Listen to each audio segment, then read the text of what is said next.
Award-päivä on tänään. Ja täältähän sitten lähtee tämän kisan voittaja niin sanotusti suoraan Brysseliin, eli menee sitten sinne kilpailemaan globaalisti ja siitä sitten toivottavasti vielä eteenpäin.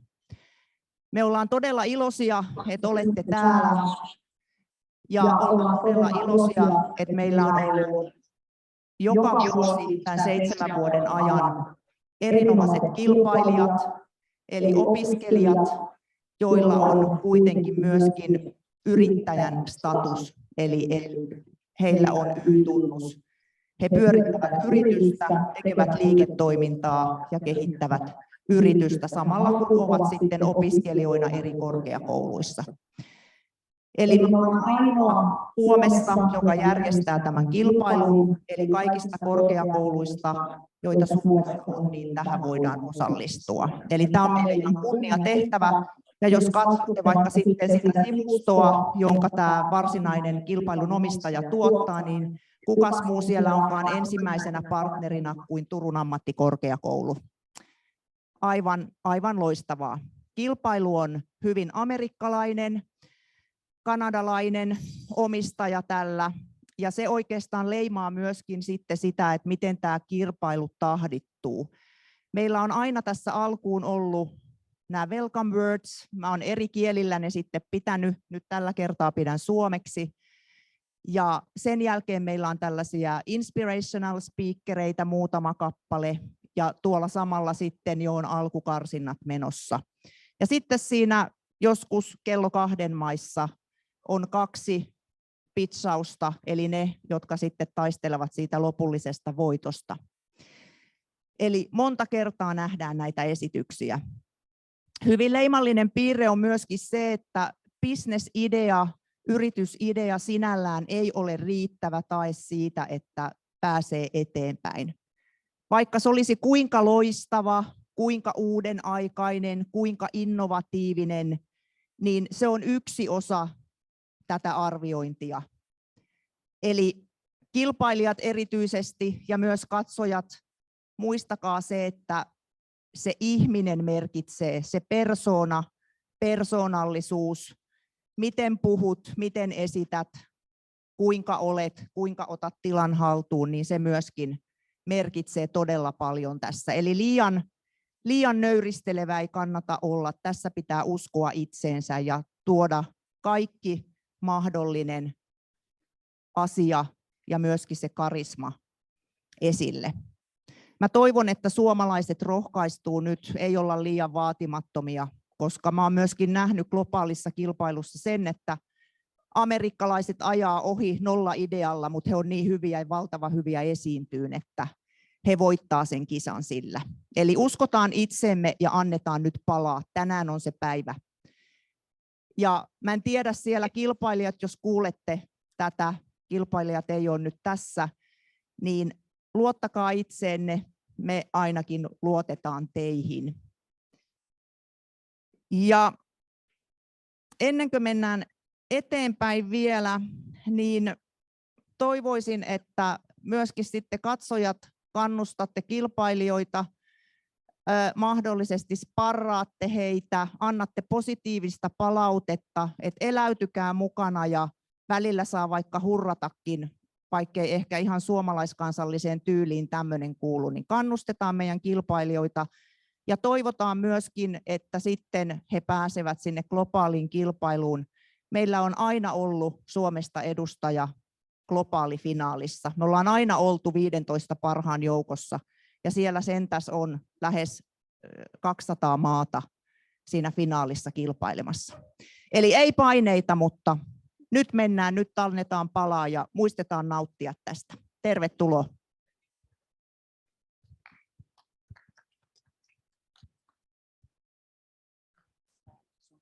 Kiitoksia Jaana. Sitten jos saadaan se esitys, missä on vähän kerrottu tästä kisasta ja muuta, niin tuohon ruudulle.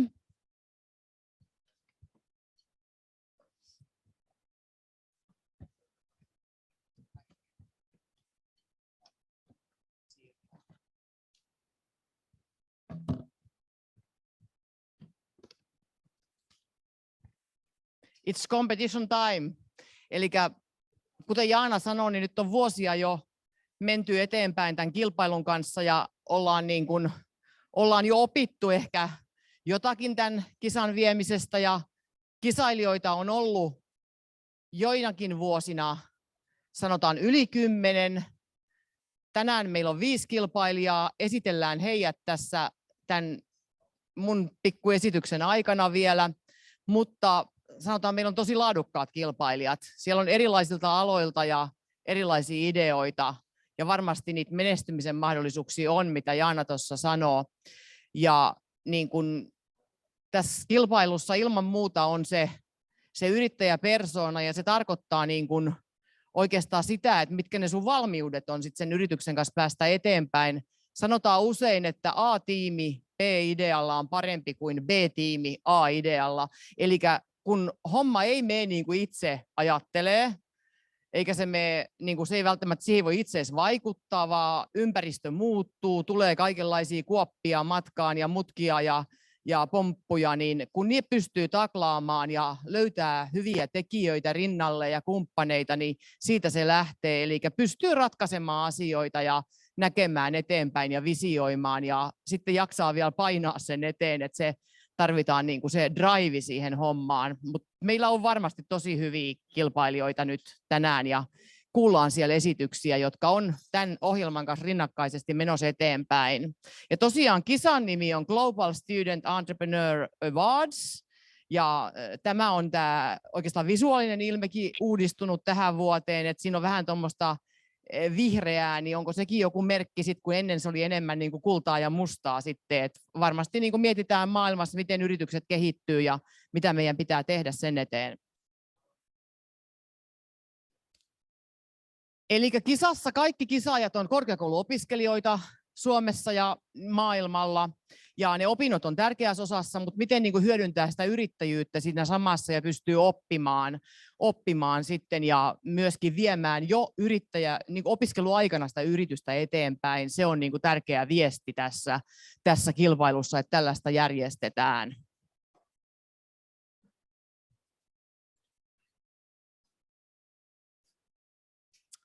Ja tämän kilpailun takana on tällainen Entrepreneurs Organization, joka on maailmanlaajuinen verkosto. Kari tuossa sanoi, että vähän niin kuin miljonäärijengi. No kuitenkin sellainen, että ovat jo ehkä ansainneet paikkansa tässä yrittäjyyskentässä ja haluavat tukea nuoria ja vielä sellaista yrittäjyyttä, missä on niin kuin tavallaan tämä korkeakoulutus mukana sitten, että päästään ehkä sitten vielä kasvamaan paremmin ja luomaan niitä edellytyksiä sitten, että yrittäjyyttä on kaikenlaista ja tarvitaan, mutta kun tämä on nimenomaan korkeakouluyrittäjille, niin silloin ehkä se skaalautuvuus ja muu, niin ne valmiudet kasvaa, kun ne opinnotkin myöskin etenee siinä samalla. Ja sitten he haluavat luoda tietenkin sellaista niin kuin, uskoa ja sanotaan mentorointia tai tällaista, jakaa kokemuksiaan ja antaa näille yrittäjille aika paljon. Se kansainvälinen kilpailu ei ole pelkkä kilpailu, se on tapahtuma, missä on tosi paljon sparrausta, mentorointia, erilaisia puhujia ja muita vaikuttajia ja sitten tietenkin sitä juhlintaa myöskin sitten, kun sielläkin on nämä finaalit ja tapahtumat. No. Minä en saa vaihdettua videota. Hei, mä en saa vaihdettua. Sitten meidän kilpailijat tänään kilpailujärjestyksessä. Eli Eemi Mäenpää on Tampereen ammattikorkeakoulusta ja osallistui kilpailuun etäyhteyden kautta. Kilpaili ensimmäisenä. Siellä varmaan on jo niin kuin siinä ei ihan vielä ei ole vaihtunut vuoro. Sitten Elisabeth Matson Turun ammattikorkeakoulusta ja on liiketalouden opiskelija. Arne Heinonen Turun ammattikorkeakoulusta, liiketalouden opiskelija. Mimmi Salonen Turun ammattikorkeakoulusta, myös liiketalouden opiskelija. Ja sitten Onni Eriksson Aalto-yliopistosta, tuotantotalouden opiskelija.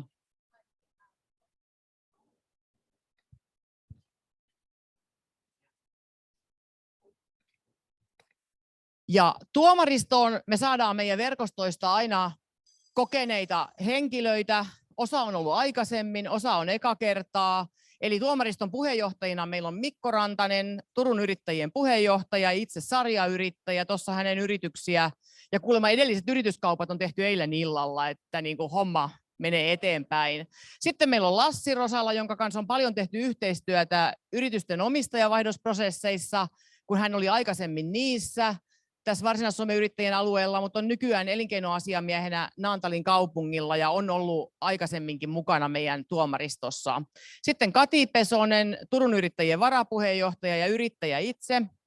Ja Jon Holmberg, kasvuvalmentaja Turku Business Region.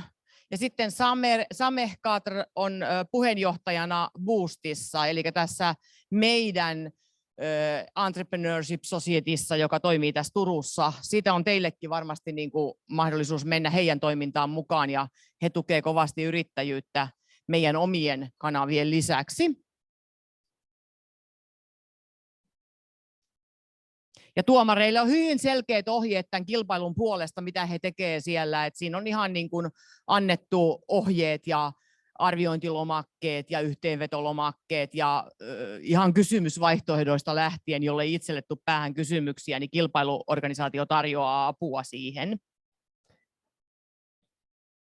Ja tosiaan niin kun ollaan tässä oltu hyvässä asemassa ja saatu järjestää Suomen osakilpailu, ja ehkä vielä sanotaan meidän kilpailijamäärä nyt, kun on sitten ollut se niin kuin 10 päälle ja nyt meillä on 5 kilpailijaa. Ehkä se on sellaista eurooppalaista keskitasoa, että tuossa kun oltiin Karin kanssa sellaisessa kansainvälisessä GSEA-meetingissä, niin kuultiin, että olisiko Sveitsissä ollut 4 kilpailijaa ja muuta, että ihan niin kuin sinne yleensä ehkä sitten on se vähän se rimaakin silloin, että milloin lähden kilpailemaan itse siihen mukaan, että toivoo yrittäjäkin aina itseltä sitä, että on niin kuin saanut siihen hommaan hiukan kiinni sitä hommaa ja edistettyä jo omaa toimintaansa sitten, mutta totta kai sitten toivotaan sellaistakin joskus, että meillä olisi enemmän kilpailijoita, olisi vaikka tämmöinen niin kuin esikarsinta ja sitten finaalissa kilpailisi tietty määrä kilpailijoita sitten, että kehitämme tapahtumaa sitten ja katsomme jo eteenpäin taas sitten seuraaviin, että miten saadaan markkinoitua vielä paremmin. Ja sitten tosiaan niin kuin tänään täällä ratkee Suomen osakilpailun voittaja, joka lähtee Eurooppa-tasolle kilpailemaan, ja toivotaan tietysti sitten, että tie vie vielä sitten tuonne kansainväliseen finaaliin eli loppukilpailuun, ja siellä on sitten jo isompi rahapalkinto. Toki meillä on tänäänkin ihan palkinnot, että meillä on yhteistyökumppanina Blocks jääpalatehdas ja Arto Manninen tulee jakamaan palkinnot tuossa sitten iltapäivän päätteeksi sitten, että on pienet rahapalkinnot 3 parhaalle kilpailijalle. Ja sitten tämän tosiaan Turun kilpailun takana on meidän yrittäjyysyhteisöstä, eli meidän Business Akatemia, innovatiivinen liiketoiminta ja yrittäjyysoppimisyhteisö ja sitten meidän tämä niin kuin yrittäjäyhteisö Business Club, ja olemme sitä varten täällä, että täällä syntyisi just tämän tyyppisiä ideoita. Että tosi hienoa, että meillä on meiltäkin monta kilpailijaa ja sitten on meidän näistä niin kuin meidän tutuista organisaatioista, ja Aaltohan on ollut sellainen niin kuin todella tämän bisneksen ja startuppien kehto tuossa. Tosi kivaa, todella hienoa, että heiltäkin saatiin kilpailija tähän tämän vuoden kilpailuun.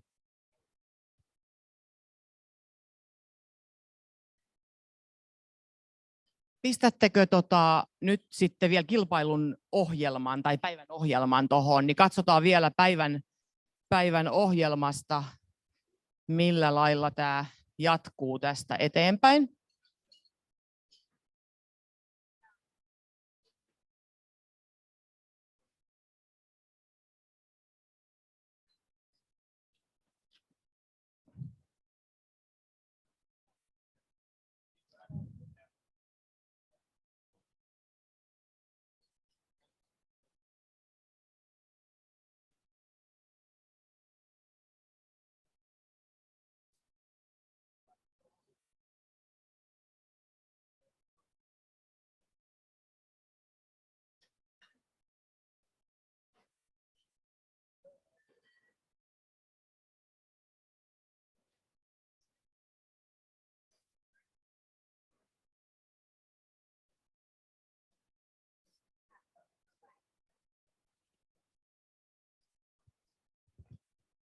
Tänään tullaan seuraavaksi kuulemaan muutama pieni tervehdys tästä, kun ollaan nyt ohjelma tuossa nähty sitten, että ei saatu livenä meidän aikaisempia voittajia tänään. Kaikilla oli kiireisiä yrityspalavereja, joka on tosi hieno homma.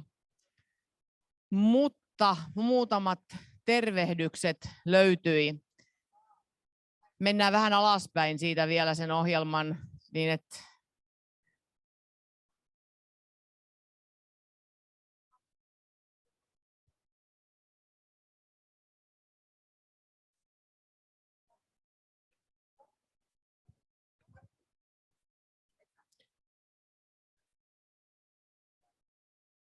eli kuullaan muutama tervehdys tuossa sitten hetken kuluttua sitten videoiden kautta.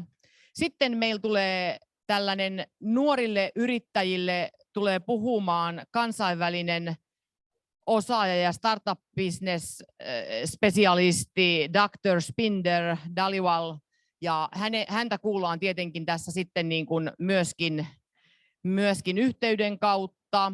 Sitten kuullaan niin kuin hieman terveisiä sitten muilta meidän kilpailun osallistuvien organisaatioista sitten, että ainakin tuolta niin kuin Aallosta ja niin kuin mahdollisesti toisen kilpailijan puolesta myöskin kuullaan heidän yhteisöistä pikkusen terveisiä.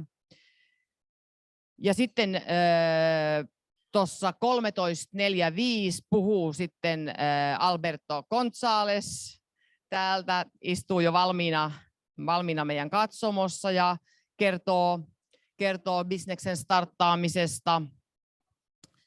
Ja sitten meillä on vielä puhujana Ismail Hasanov hänen jälkeensä. Sitten meillä on pieni breikki tuossa niin kuin 2:45. Ja tarkoitus olisi, että noin 2:55 kuullaan 2 finaaliesitystä tuolta kilpailijoilta. Eli kun siellä 5 kilpailijaa kilpailee ja tuomarit heidän esitykset arvioi, niin oikeastaan pronssimitalisti, eli 3. sija selviää jo näiden arviointien jälkeen, että se on 3. eniten pisteitä saanut kilpailijaa. Sitten 2 eniten pisteitä saanutta kilpailijaa kilpailee vielä uudelleen, esityksensä tulevat vetämään tässä meille tässä stakella noin 3:55, katsotaan miten se tuolla saadaan niin kuin päätökseen se kilpailu, niin kuullaan ne esitykset uudelleen, jonka jälkeen vielä tuomaristo sitten kokoontuu siinä, kun heillä on varmaan jotain vielä mielessään näiden kilpailijoiden suhteen sitten, ja kun kilpailuesitykset on kuultu siinä ja tuomaristo on sitten päätöksensä tehnyt, niin he julistaa sieltä sitten niin kuin voittajan ja toiseksi tulleen ja tietysti 3. tulleen, ja sitten Arto Manninen tulee klousaamaan tilaisuuden ja jakamaan palkinnot näille podiumilla oleville 3 henkilölle, ja ihan varmasti kuullaan niin kuin 5 todella laadukasta esitystä sieltä sitten, mutta pienet erot vie siihen sitten, että kuka pääsee tänään palkinnoille. Tervetuloa, ja sitten me voitaisiin niin kuin say well 2 minuuttia. 2 lyhyttä esitystä, joo. Kuullaan tuolta sitten, annetaan meidän tekniselle osaajille tuolta puheenvuoro, eli he käynnistää pari tervehdystä tuolta meidän, niin kuin, tässä on meiltä ehkä korkeimmalle menestynyt tässä kisassa Petteri, joka on ollut mukana siinä globaalissa finalistiporukassa 7 joukossa. Olkaa hyvä.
Hello, Spinder. You can start your presentation, please.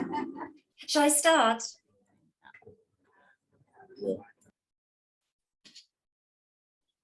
Hello. Shall I start?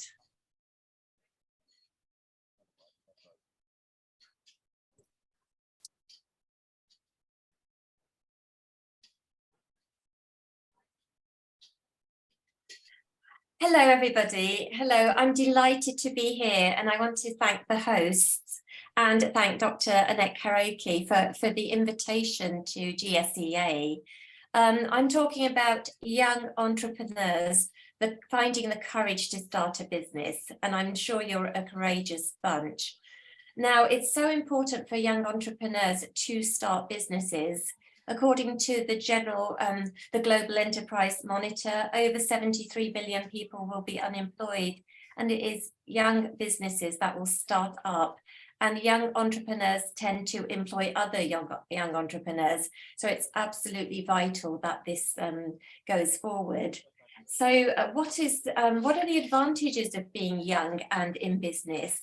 The advantages are the technology era has opened so much space for new businesses to start fairly quickly and fairly cheaply.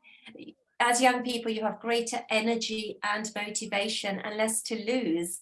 But on the other hand, you've got less money, possibly fewer savings, less personal experience, and maybe you're less aware of your own strengths and weaknesses. So let's look at some people who have found the courage to start their own business. So if I look at the first entrepreneur that I'm going to talk about, Georgie Bullen. Georgie Bullen on the next slide.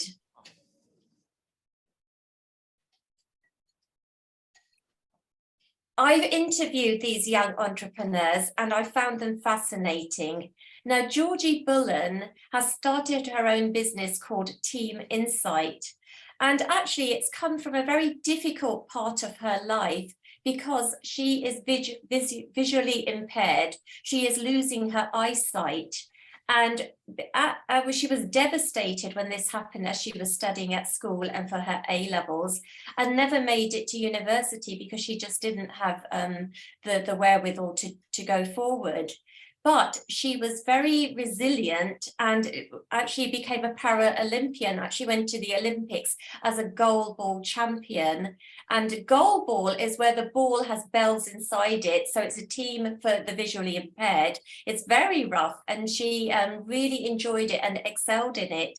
But then she got her passion for goal ball together with her entrepreneurial spirit and joined and founded a company, Team Insight, where they host corporate events, so team building events for the big corporations, and she's had a lot of business. So her strengths were selling herself, really understanding what her strengths were, where she could go, and really knowing that she was the key to the business. She, as the para-Olympian, has got the media coverage to go out to these big firms and get them to get their colleagues, their staff to come and join in. And so this is where her career started in business. But it took a lot of courage, a lot of grit, a lot of determination to get these corporate clients and to keep them. Now, the next slide, please. This is a Lithuanian student. She came here to study for her undergraduate degree, and she did extremely well. She was doing industrial design and technology, and for her final year undergraduate project, they had to find a solution for a problem. And like most entrepreneurs, that is what entrepreneurship is about. You want to fix something, you want to find a solution for a problem. She had been doing some work with blind people, and she wanted to know how they would know if food has gone off. You can smell if milk is rotten and it has gone off, but there's lots of foods where you cannot tell whether they're good or bad. And really, she was passionate about finding out how to solve this problem. And it was the humble banana that came to her rescue. She saw a banana, and when a banana ripens, it gets bumpy, doesn't it? It goes black and it gets bumpy, and you can feel when it is getting riper and riper. And that got her thinking, and then she got the materials together for her project, worked with her supervisor, and actually found bump mark, which now is undergoing a patent to really be the technology behind knowing when the certain food types are going off. And this particularly helps a certain type of person. She is a really strong entrepreneur, but knows her weaknesses. So her CEO is actually another more experienced woman who she met through her networking. And what her advice to other young entrepreneurs is to go to as many networking events as you can, go to as many and enter as many competitions, because a lot of her money for her product has come from winning competitions and grants. And so it's been a fascinating journey for her, and she goes from strength to strength. Now, the third case, the next slide, please. Sarah Wilkinson actually studied at the University of Westminster, where I am, and she was an undergraduate student, and she kind of flipped her degree on its head. She had already been very, very interested in shoes, worked in shoe shops in retail most of her life, was very, very interested in the shoe trade, and had started really getting some designs made in China and getting them shoes manufactured in China and selling them in the UK. So when she came to do her degree, unlike a lot of students when they're studying, they're learning, then they're deciding what career to have, she was very focused and thought, what can my degree do for my business? So all her products, everything was focused on her shoe business. And she's a great ambassador now because she's joined the trade fairs. So she's part of the British trade fair, and she goes to display her British shoes, which are now manufactured in this country. So there's more production, but she's got her own designs and has done extremely well and got some retail outlets as well as her own website. So this was something that came from her passion and something she was really interested in, and then utilized the academic world to try and help her, take her forward to make her more sophisticated in business and sort of broaden her base as to learn about those businesses. Now, similar to the next person, so the next slide, please. Christian Else was also a student at the University of Westminster, and he came from Australia to study here for 3 years. But when he arrived, he was so disappointed because he was put into a private hall of residence. And he didn't like the room, he didn't like the quality of the building, nothing worked, it was substandard. And he felt that a lot of the overseas students were having a really raw deal. And he was very angry because the brochure that he saw in Australia was very different from the actuality of the reality of what he ended up with. And this affected his studies, this affected his first semester. And he just thought, no, I'm going to solve this problem. I'm not just going to complain and be a victim. I'm going to turn this around. And so he formed hallbookers.co.uk, which was a platform that allowed real reviews from real students so that any potential student coming could actually get a reality check as to where they were coming, what was happening. So he put correct reviews about his actual halls of residence. So the brochure said one thing, this is what it really was. And so really giving this information to a mass of students coming to study in a country, because it's such an important decision. His work got noted in the newspapers, and he managed to get some investment from somebody who read an article about him. And so really sometimes you catch the eye of a potential investor, and so that was his start. Now, a little bit more modestly, the next person is Nigel Westwood. Now, Nigel was also a graduate, but he went into the furniture business, looking at Scandinavian furniture. And this was something he did with his partner, who was a designer. So I think one of the lessons to learn is, you know, get into the right partnership with somebody, know what skills and what you can contribute, and really know what strengths are missing and what somebody else wants. And so this is a very selective niche, and this was something that he did do very, very well in. So him and his partner did establish the business, get the premises, worked with other people and sublet certain things and rented premises, etc. And he's built his business slowly, but it's selective designs, niche designs, high prices. So to have the confidence to price yourself and your product appropriately is also extremely important. And to really understand your market and your customers, to see, you know, who are we aiming at, who would want this type of furniture, where would we go from here? So the networking aspect, once again, is important. Now, the next person, Matt Simmons, he actually took part, so he went to an accelerator program where he met his colleagues that he started that he's doing the business with.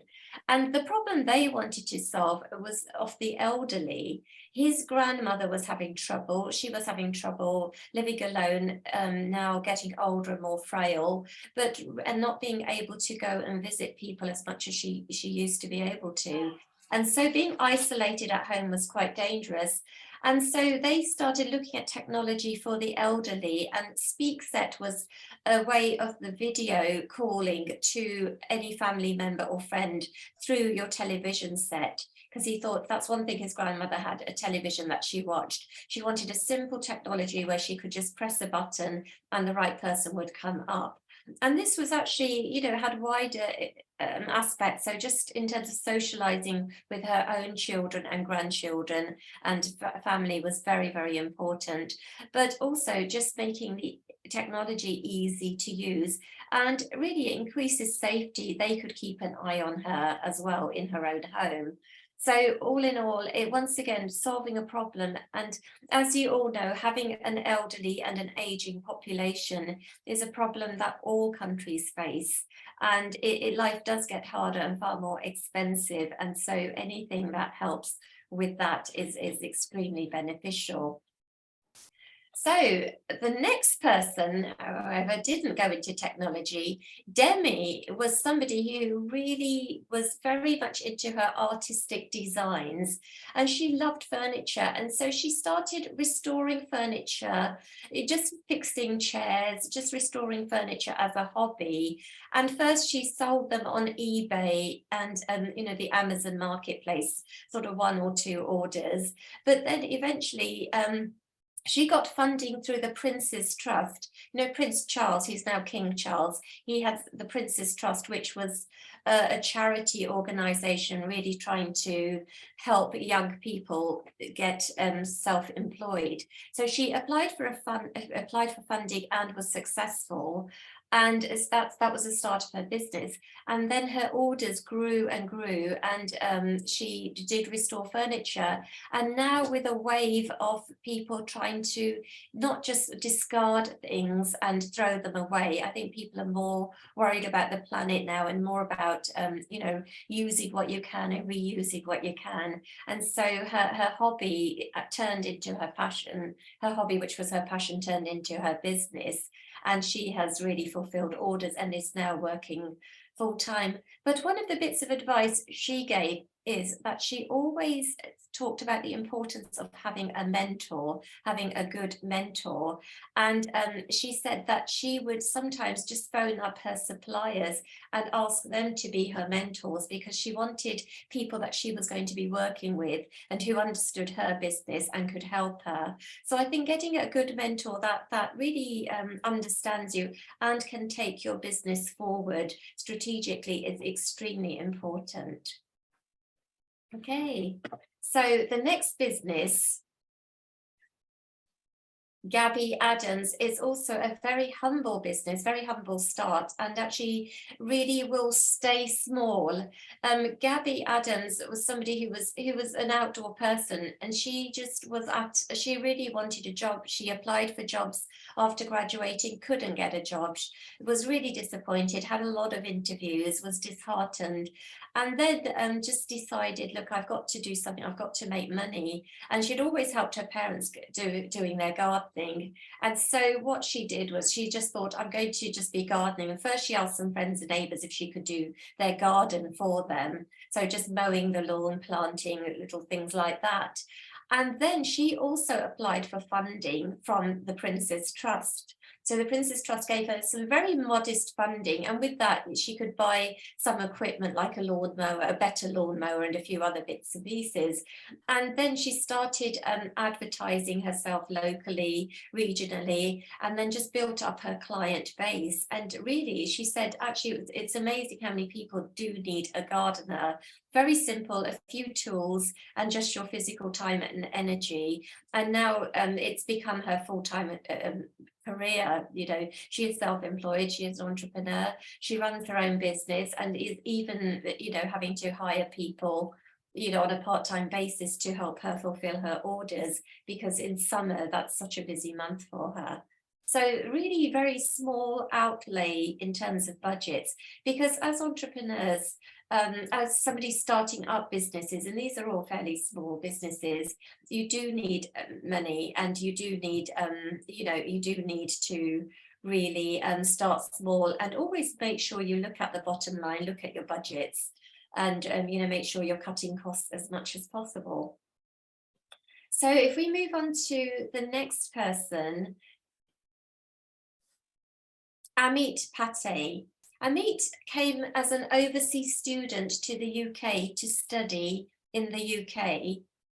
And really, while he was studying, he was very, he joined the Entrepreneur Society at university. He was very active.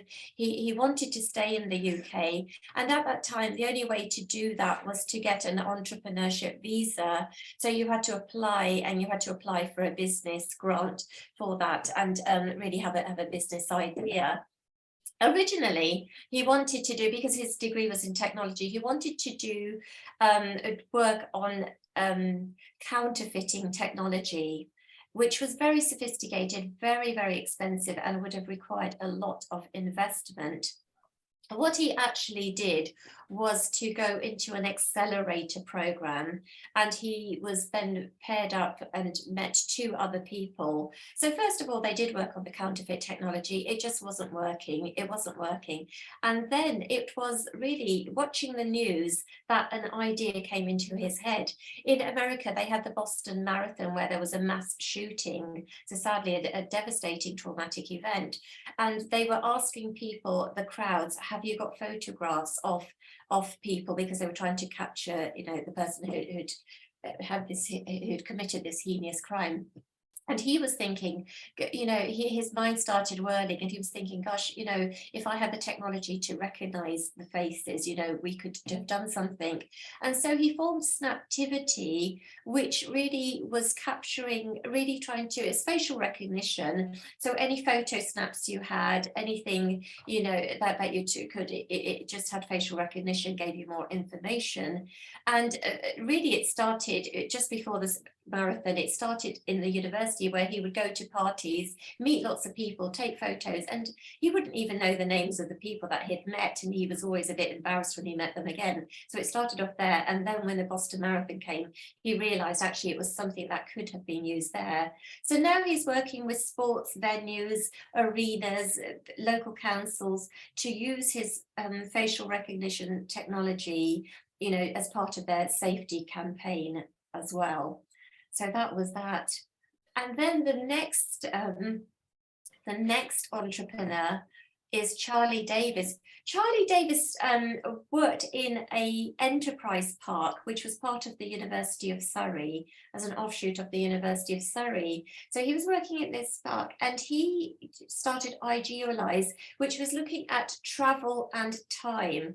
Now, when you're buying a property, on the property details, it says, you know, it could say this house is 2 miles away from a certain school. So if you're sending your children to school. But the thing is, that isn't really helpful. He wanted to know how long it would take to get to that school. So, you know, this house is 20 minutes away from the school. So it's really looking at the technology to look at how time and travel merge. And this was very, very valuable for property companies, for lots of other bigger organizations. So very much a high-tech idea, and really the road to it took a long time. But what he did was he actually partnered with, he was a young guy in his 20s, and he partnered with somebody who was in their 50s. They're equal partners. So really, when we always think of young entrepreneurs, we always think of them pairing up with other young entrepreneurs, but sometimes you don't have to. So they're equal partners, and yet they had a very different skill set. But Charlie recalls his journey, and, you know, like starting as an entrepreneur and getting through the journey is always problematic. And he remembers sleeping on the sofa in his parents' house. He couldn't afford to move out. His friends were buying flats or, you know, moving out. He had to sleep there, and started his business in his parents' house.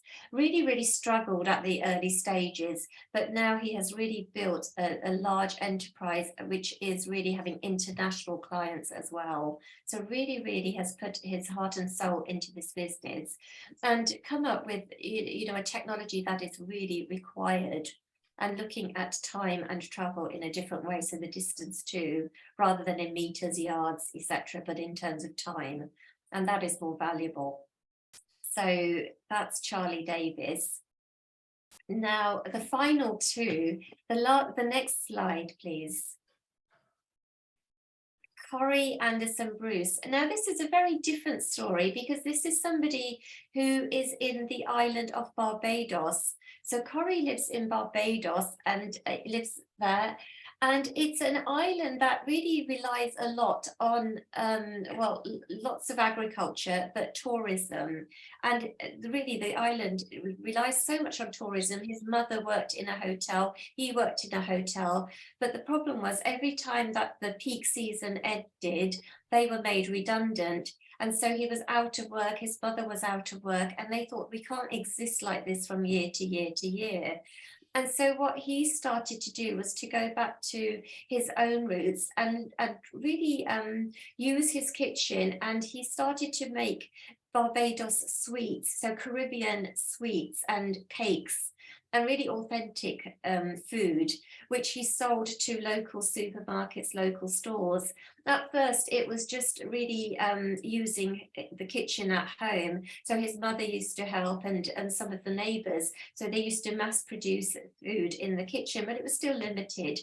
But then he won a competition and he got known, and you know, and then his sweets were then exported to the other Caribbean islands. So the orders grew. He got access to a factory building, which he could share with some of the owner, so he could have some hours in there. And so from a humble start, he just, and for him it was survival, because some of the other businesses were choices, but for him it was survival.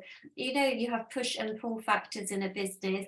He just thought, you know, he was pushed into it in the sense that the alternative was starvation. It was really being unemployed for several months of the year, where it just was not sustainable. So this was something where he took his matters into his own hands and started this business.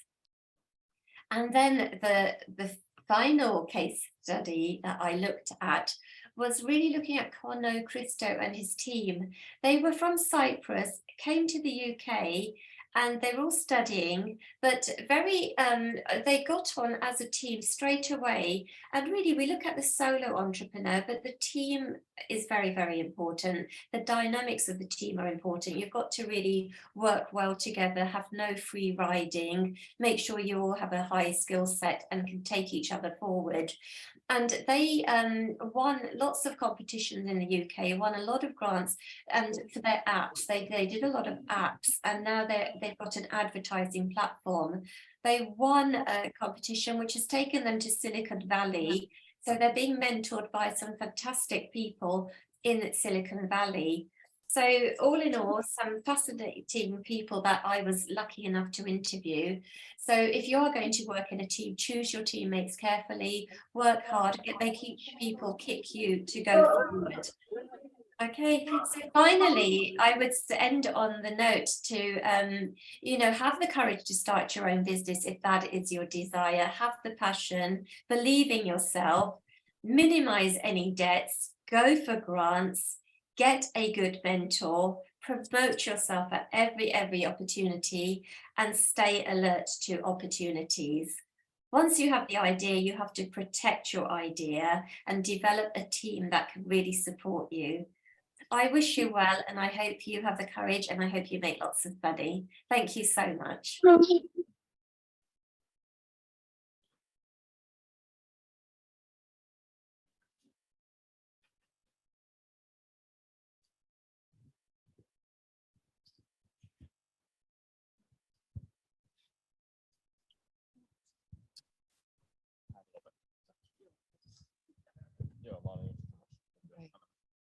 Thank you very much. It was very interesting to listen to these stories about young entrepreneurs. Thank you. Thank you very much. Thank you.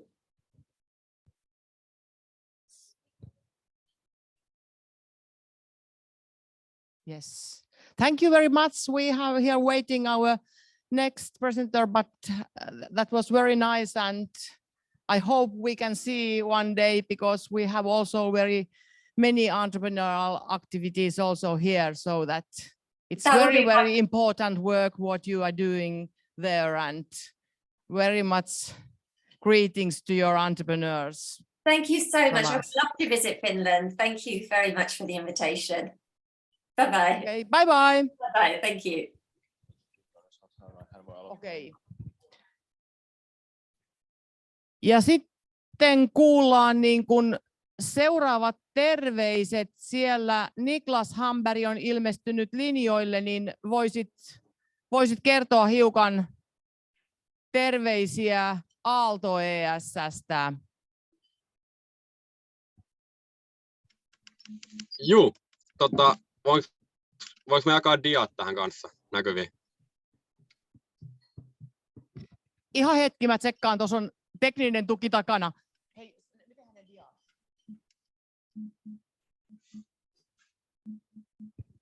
Onko sulla diat siellä? Joo, on. Pystyn tästä jakaa suoraan näytön. Sä voit ottaa, tiedätkö niin kuin sen, pystytkö sä jakamaan? Joo. Yes. Ootas, tästä tulee. Näkyy. Hienoa. Eli, oliko koko yleisö suomenkielinen? Ihan varmistuksen vielä. Voit puhua suomeksi, joo. Okei, joo. Eli tosiaan, olen Niklas Aalto ES:ltä, tämän vuoden puheenjohtajana toimin. Ja no Aalto ES, lyhenne, tai nimi on muodostunut lyhentäjästä, eli Aalto Entrepreneurship Society.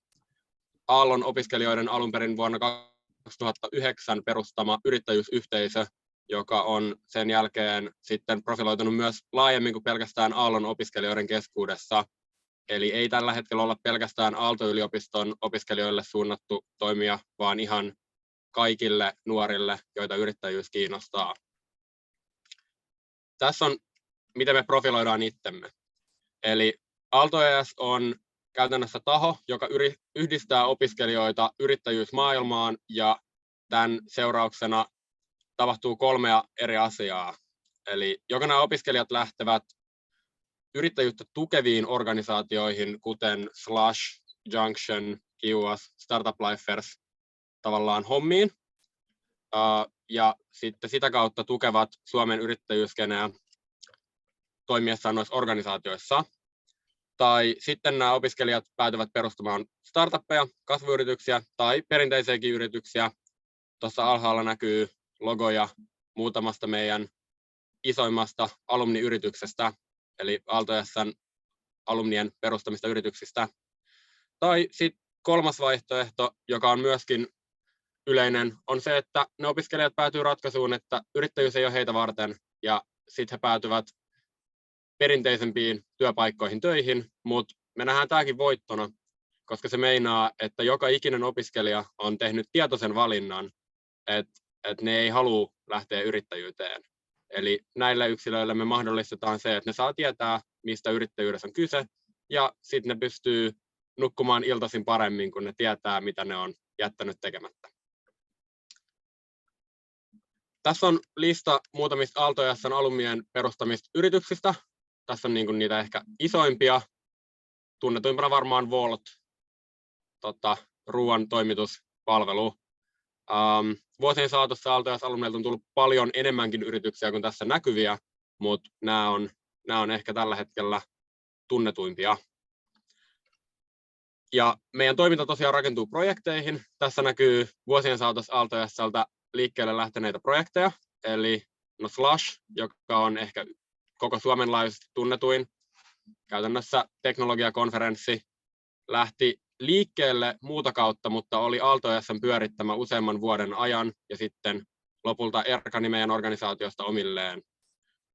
Junction, Euroopan suurin hackathon, perustettu vuonna 2015 Aalto ES:n toimesta, ja nykyään oma organisaationsa.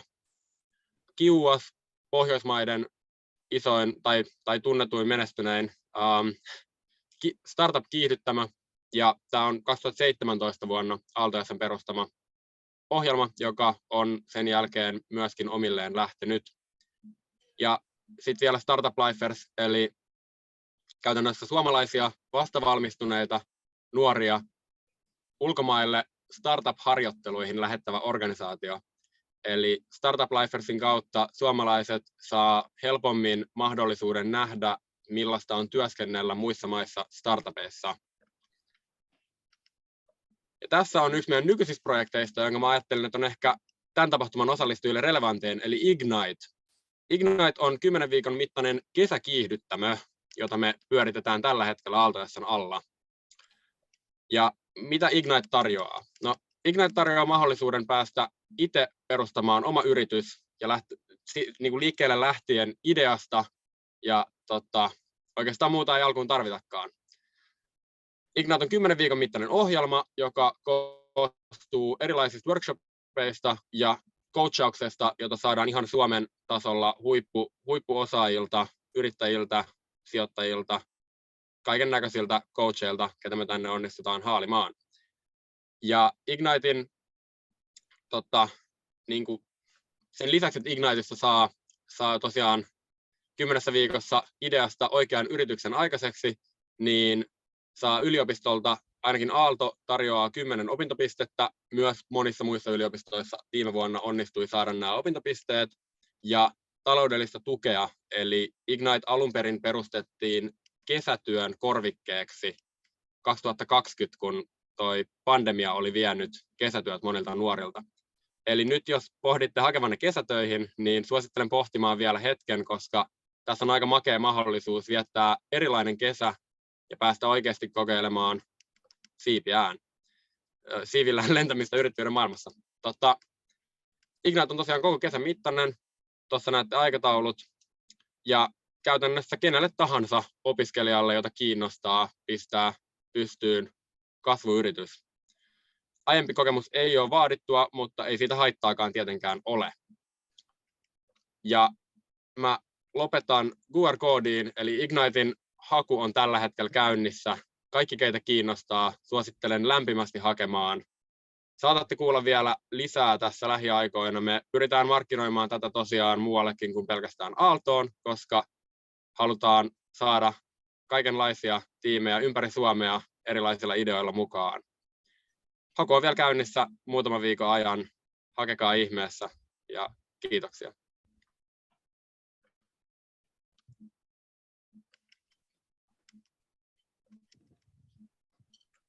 Kiitoksia paljon Niklakselle. Oli tosi mielenkiintoisia juttuja ja vielä tämä sun tarjous osallistua tuollaiseen ohjelmaan niin kuulosti tosi hyvältä, niin pidetään mielessä ja kerrotaan vielä eteenpäinkin sitten, jos löydetään täältä kiinnostuneita siihen. Tosi kiva, että pääsit esittelemään teidän toimintaa meille täällä. Yes, kiitos paljon tästä mahdollisuudesta.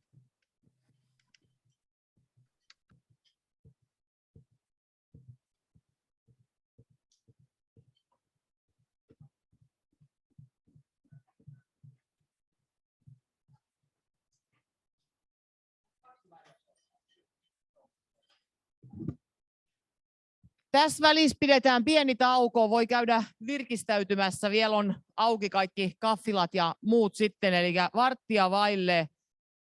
13:45 alkaa seuraava puheenvuoro, silloin meillä on lavalla sitten Alberto, eli nyt pikkuinen tauko.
Ei, kun sä jaat näyttöä. Ei, toi esitystila. Joo, mutta mä haluan vaan nähdä, että kun nyt jos sä avaat vaikka Etken, joo, niin sitä se ei näytä, hyvä? Joo. Ja nyt jos sä avaat tän, niin sen se näyttää. Ei näytä vielä. Näyttää. Ei se vielä näytä. Aina. Kun mä nyt valitsin ne molemmat, Okei. että mun ei tarvitse erikseen vaihtaa sitä välissä. Joo. Ja nyt jos mä laitan tän päälle. Noin. Nyt se näyttää ihan nätistä. Joo, ja sit jos mä haluan, niin mä voin näin. Niin, että nyt se näyttää. Noin, hyvä. Nyt mulla on tässä tää. Ja sitten mä voin tosta vaan mennä tohon. Niin se vie mut tohon, eikö niin? Joo. Kyllä. Yes. Ja siinä välissä mä voin sitten painaa kumminkin tästä eskiin. Joo. No joo, kyllä mä aina vältetty. No. Sitten itse asiassa tämän breikin jälkeen meidän pitää saada ne 2 finaaliesitystä tänne. Joo. He esittää sitä vielä. Joo, mutta tää on nyt ihan hyvässä tilassa. Jep, niin on tää nyt valmis. Voi suoraan se kaavottaa. Jep.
I was a lecturer here for over 6 years before I started in EIT InnoEnergy. So I think I know the house. I know some people, new faces, but it's always nice to be back here. So who are we? Who is EIT InnoEnergy? We are the largest European climate tech early stage investor. What does that mean? It means that, and actually we are the second largest climate tech investor in the world. What it means is that we have 180 startups in our portfolio right now, all of them in sustainable energy. 180 means 180 equity positions. So basically we are partly owners of 180 startups and companies that are changing or pushing the energy transition forward in Europe. Maybe some names, if I think about the Nordics, I don't know if you have heard about the Gigafactory Northvolt in Sweden. It's one of our companies. Skeleton, ultracapacitor manufacturer in Estonia, in this case in the Baltics. Novatron, it's a spin-off from KTH, working in fusion energy. Core Power, another Swedish company, working on tidal energy. But we have 180 of these, okay? But I'm not here today to tell you about the assets. I'm here not tell you about the startups. I'm here to tell you more about the entrepreneurs. But before I do that, and just for you to picture the impact that 180 startups can have, we are talking about a potential impact of 1.1 gigatons of CO2. That means taking 250 million cars off the road, combustion cars, of course. So that's the impact our 180 startups can have. But as Jana mentioned in the beginning, and also as it was mentioned later on, yeah, the business case is important. The idea is important, it's part of the process of business creation, but without a team, without an entrepreneur, and without implementation, yeah, I mean, you can have the most fabulous idea. It's worth nothing, yeah, if you don't implement it.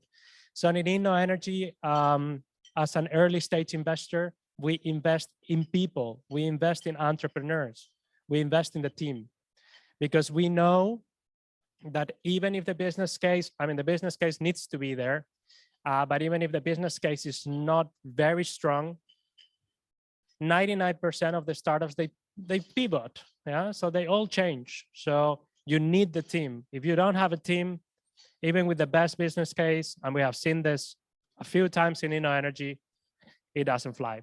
Anyway, how do we help these entrepreneurs? How do we help these entrepreneurs save the world, if I can say that? We bring people and resources together. So you will see later on, I'll say that we invest in people, but we invest with people. And I'll tell you very soon what that means.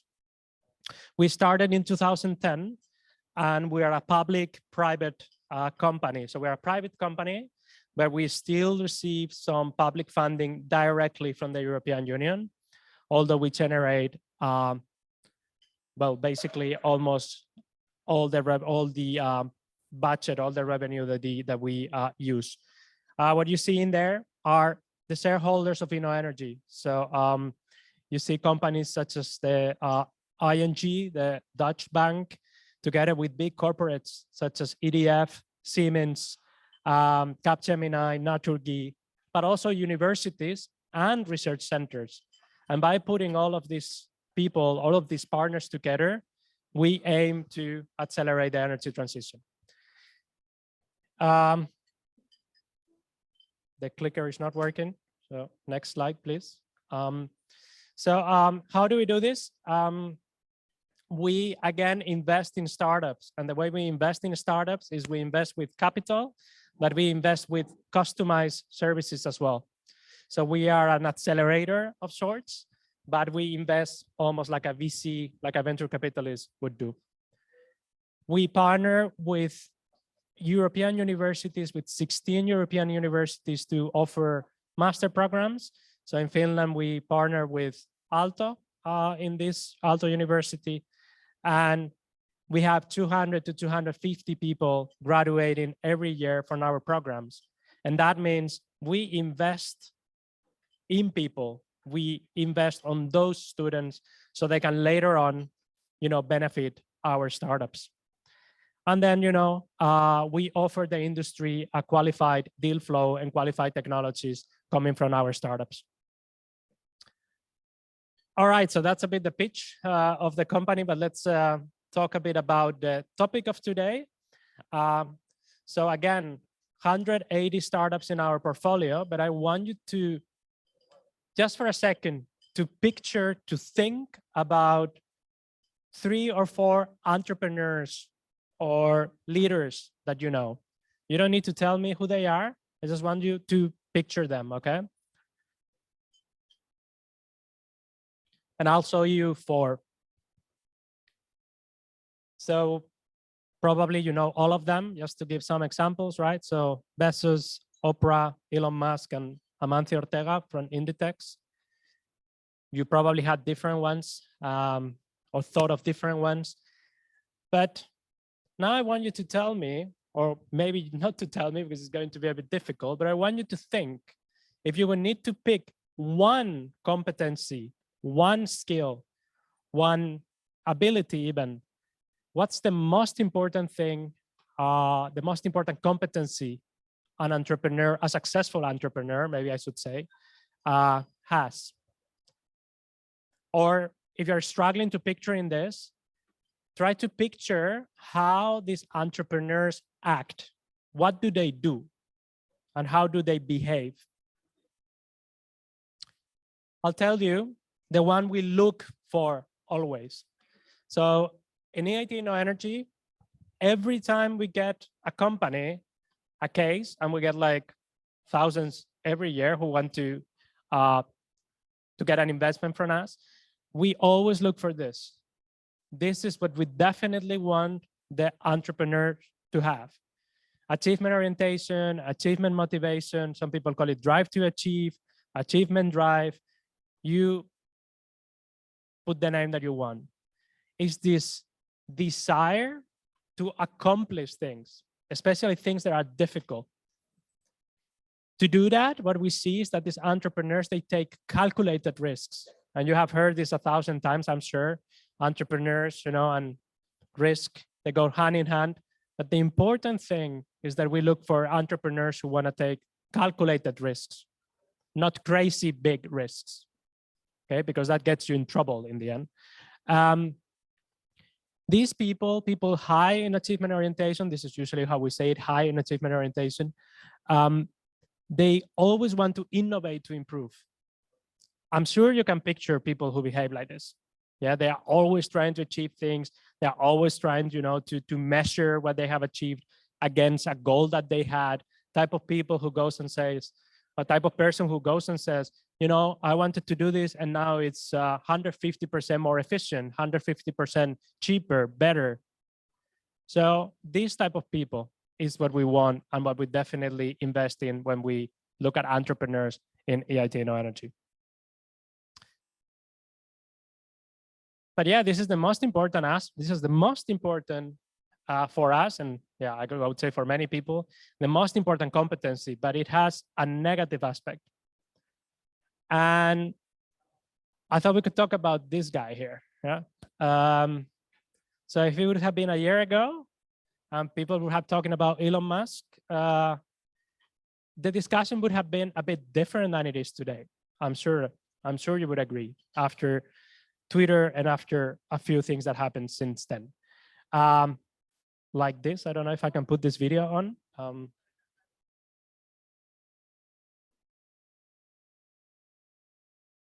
It's not so important, but you might have seen this doing the rounds in social media. It's a projection on the Twitter's headquarters, right? And basically they are calling him every single thing you can imagine. Why is this going on? Why is this reaction towards Elon Musk happening now?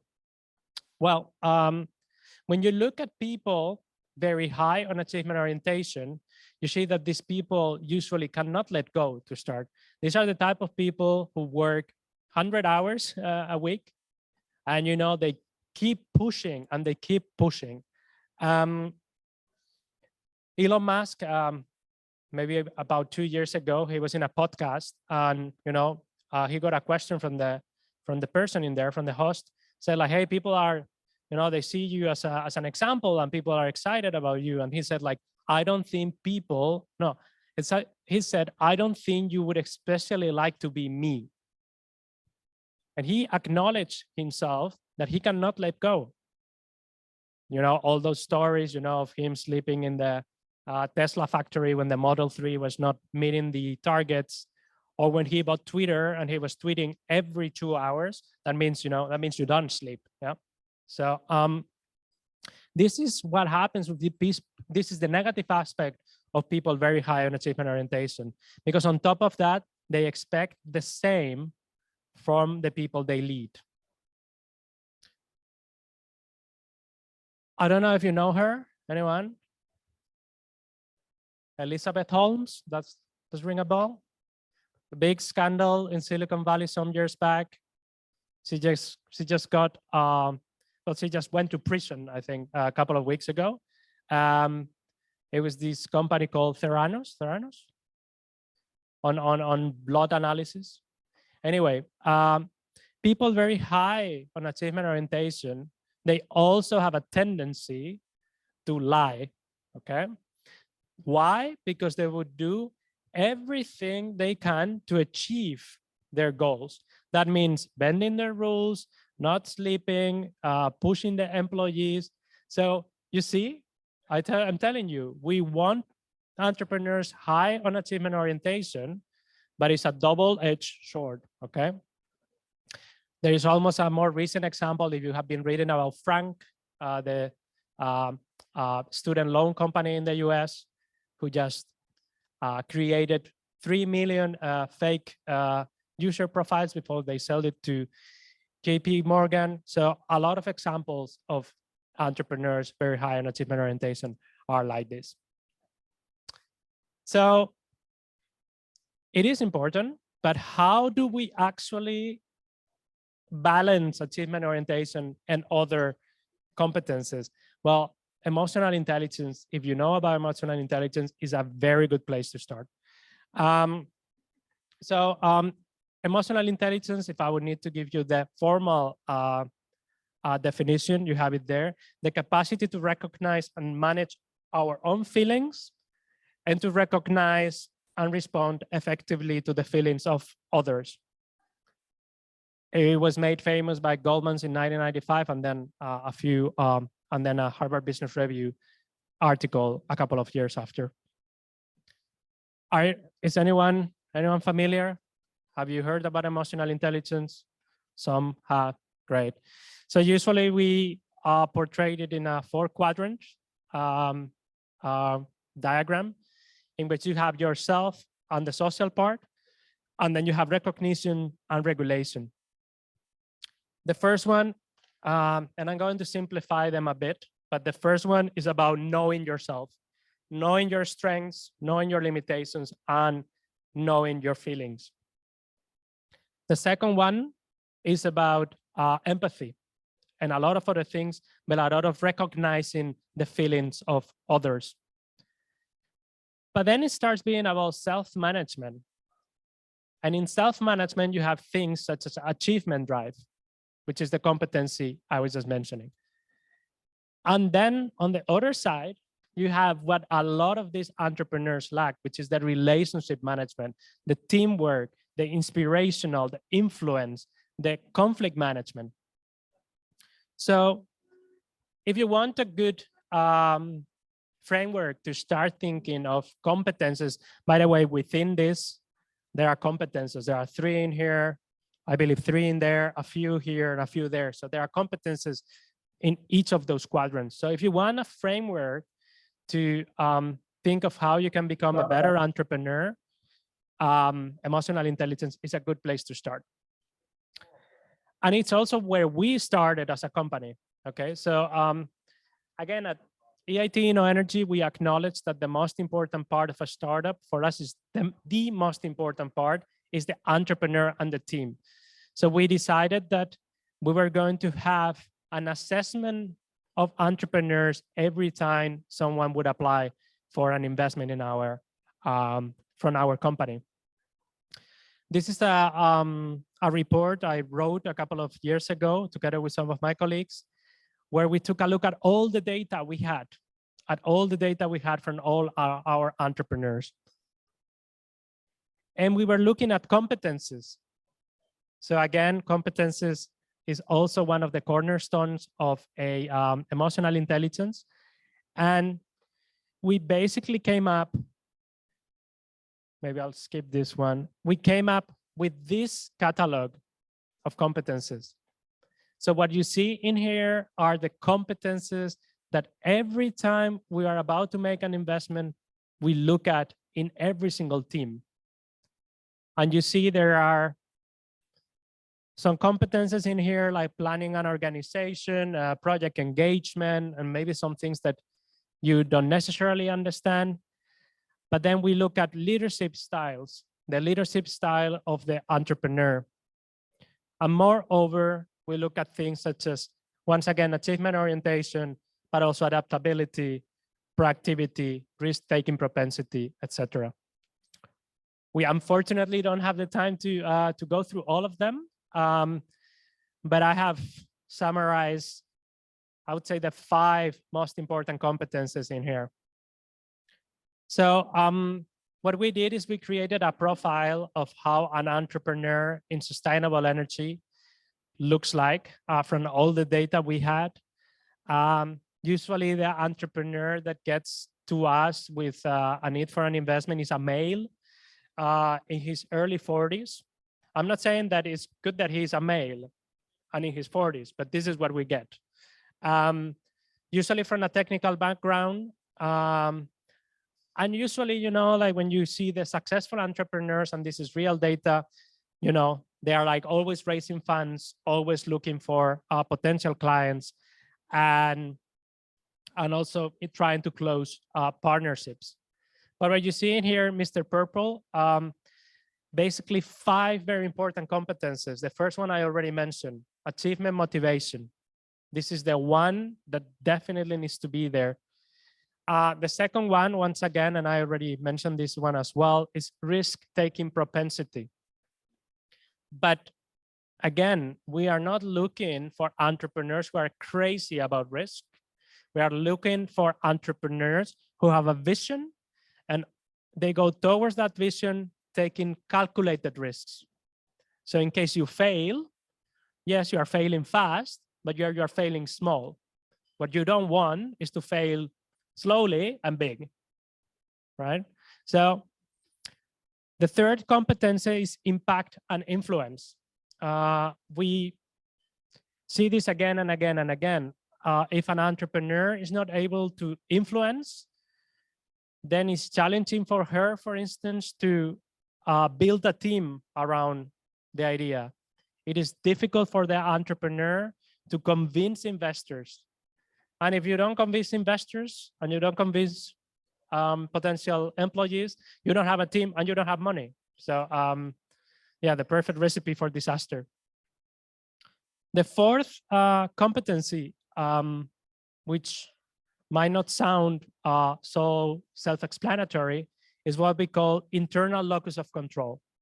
And usually we talk about internal and external locus of control. So we want people who are high on internal locus of control. But let me tell you how a person high on external locus of control looks like. If you are high on external locus of control, you wake up in the morning and the first thought is, it doesn't matter what I do, you know, because, you know, there is a destiny and whatever I do, that's not going to change. And that's definitely what we don't want in entrepreneurs. We want entrepreneurs who believe in themselves and who believe they can change the world.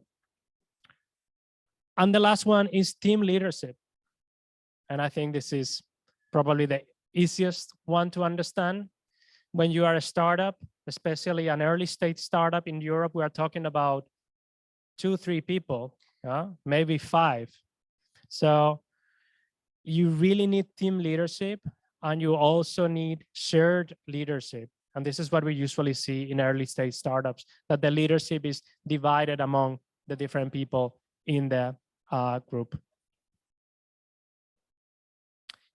Anyway, so there is a reason why those competences are structured into 3 columns. Because usually the question is, can you get better at them? Or is this a trait that you have in your DNA? Or is it something that you can actually learn? Well, the answer is that you can actually learn it. But the more you go towards those competences, the most difficult it becomes to learn. So if we are talking about planning and organization, impact and influence, you can learn those, I would say, fairly easily. I mean, you need to put effort and you need to study them, but you can actually become better at them relatively easily. When it comes to things like locus of control and achievement motivation, it's not that you cannot learn them, but you need to learn them differently. So to give you an idea, with achievement orientation, it's similar to what happens with creativity. If you want to be more creative, surround yourself with people who are creative. Achievement orientation works very similarly. You get better at achievement orientation when you are surrounded by people who are high in achievement orientation, because they push, they are usually visionaries, and you know, this is how you develop in those competencies. But incredible animation. So you don't need to be good at all of them. Almost nobody, sorry about that. Almost nobody is good at all of them. I don't think anybody is good at all of them. In fact, like some of them are difficult. So it's difficult to be very good at planning and organization. And then, you know, for instance, have entrepreneurial awareness. So in the end, what's relevant is not that you are good at all of them, is that you have a team that complements, in which the members complement each other, and that you cover as much as possible the competences that are listed in there. And let me maybe finish with a bit of the findings of that study that I mentioned before. So what we did in that study is that we took a look at, if I'm remembering this correctly, over 600 entrepreneurial profiles across Europe. And that means entrepreneurs from France, from Sweden, from Germany, from Poland, from Spain, from Portugal. So all over Europe, all of them entrepreneurs in sustainable energy, I should say. But you know, myself, when I started looking at the data, I was quite surprised, to be honest, because I wasn't expecting what we found, but what we found was that there are no major differences between entrepreneurs from different countries. So, you know, we are always thinking, or maybe a lot of people are thinking from a stereotypical position. But when we looked at entrepreneurs, they were all very similar. They were all very similar. There were minor differences. But when it came at competences, a German entrepreneur, a Swedish entrepreneur, and a Portuguese entrepreneur, not so much different. We think, we don't know, but we think the reason is entrepreneurs are, say, special to start with, and they're special through and throughout. So maybe if you would look at non-entrepreneurs, you will see bigger differences, but entrepreneurs were very similar. And maybe to leave you with a final thought on this, we also looked at gender differences, and we found none, literally no differences when it came to competences. And this was quite striking for us, because we had 600 profiles, out of which maybe 100 were women. And at the competency level, we did not find big differences. Again, that doesn't mean a German male entrepreneur is the same as a Portuguese woman entrepreneur, but at the competency level, again, no differences. And we looked at the data again and again, and I did, thinking that there has to be difference between the countries, like very minor. In any case, I would really encourage you to take a look at the report. If you look even with my name, or if you go to our website, it should be fairly easy to find it. And competences are important. So again, to reinforce the message that was shared this morning, the ideas are part of the business creation process. Your business case is important, but the competences on the team, on the entrepreneurs, the behavior, the skills, that's really what's going to make it or break it, at least in early stage startups. I thought I would leave a few minutes in case there are any questions, but if not, I always say the same thing. You can always reach out. My email is there, and I'm always happy to answer questions later on. So thank you. I don't know if there are any questions. Oh, by the way, there's the next speaker, right? You're going to talk about charisma, right? It's a very interesting topic because it relates to a lot of the things I just mentioned, but at a different level. So any questions, anyone? Okay, great. You have my email in case you have questions later on. Thanks.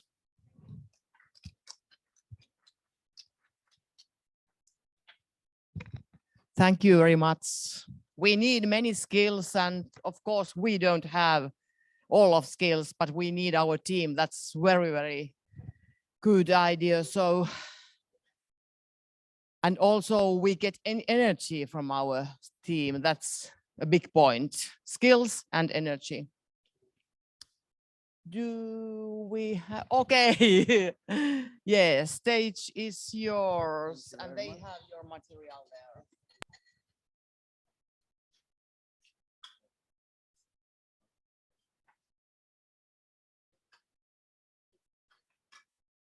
Yeah, you always said that, yeah, but it works. Yeah, it should work.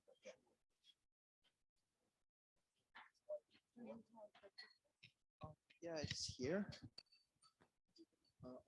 These ones to go forward. No, so press record, then you can go forward.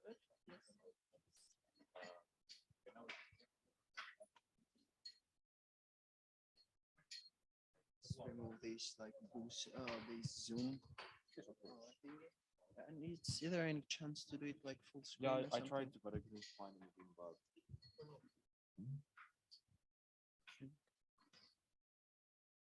No, there should be like window minimize. No, I think Is it possible to open it through the PowerPoint browser, the PDF itself?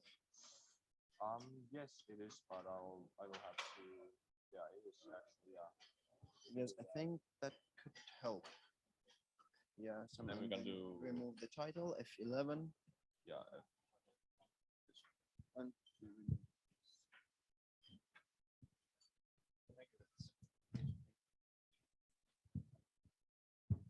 so hello everybody.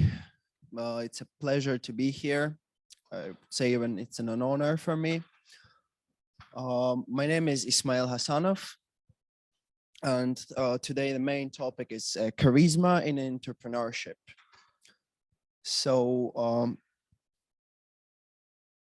yeah, so here's the topics we would cover today. It's about me and the Boost Circle. It's an entrepreneurship society I represent. Then we're gonna talk about what is the charisma and how it can help you and how it can help us. And we're also gonna mention the charisma in leadership and how we can develop it and why do we need it. So a bit about me.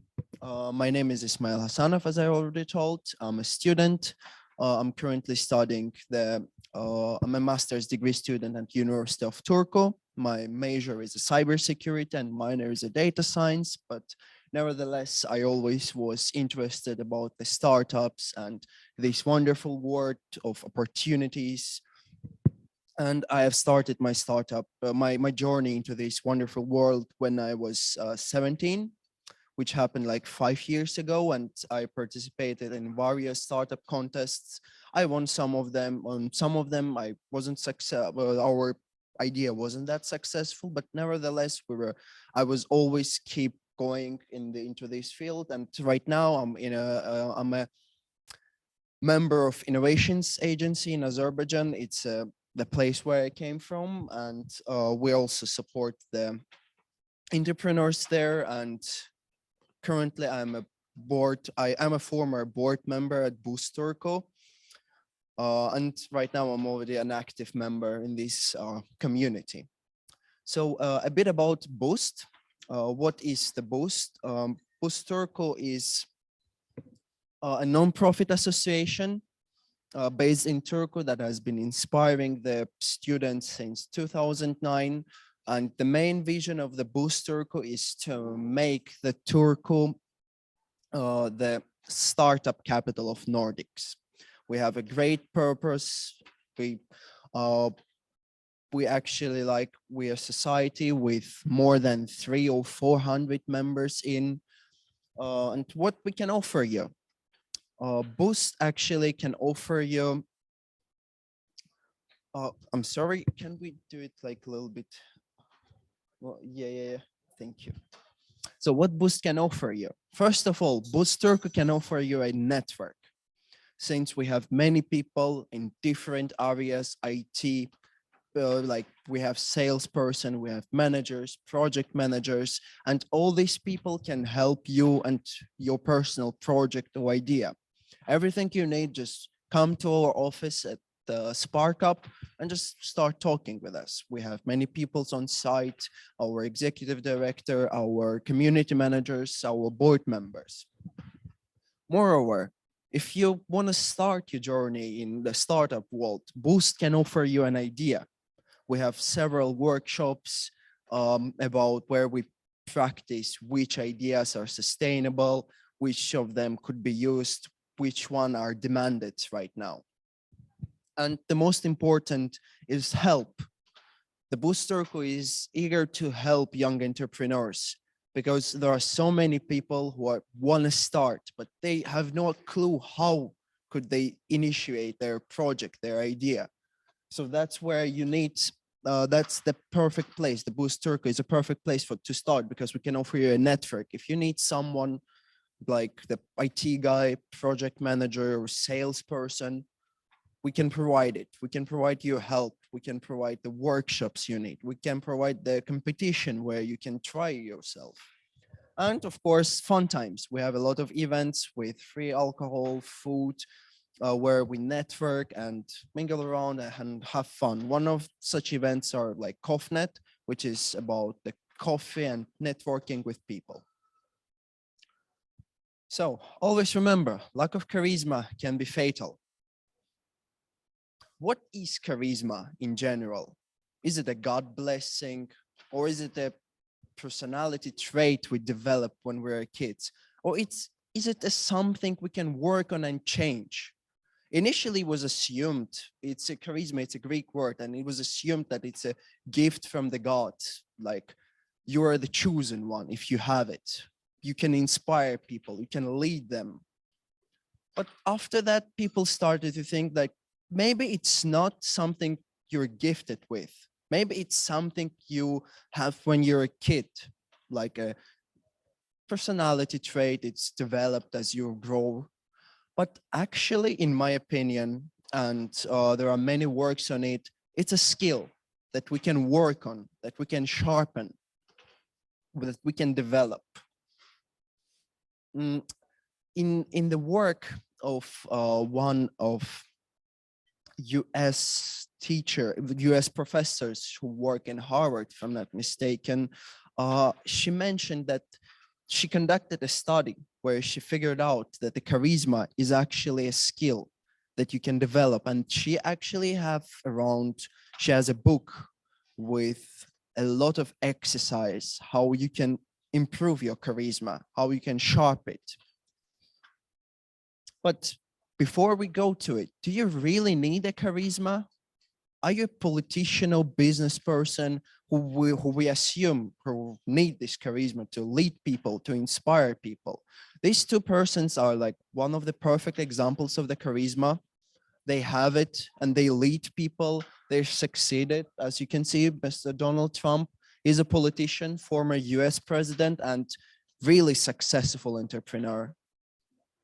And he's a very charismatic person.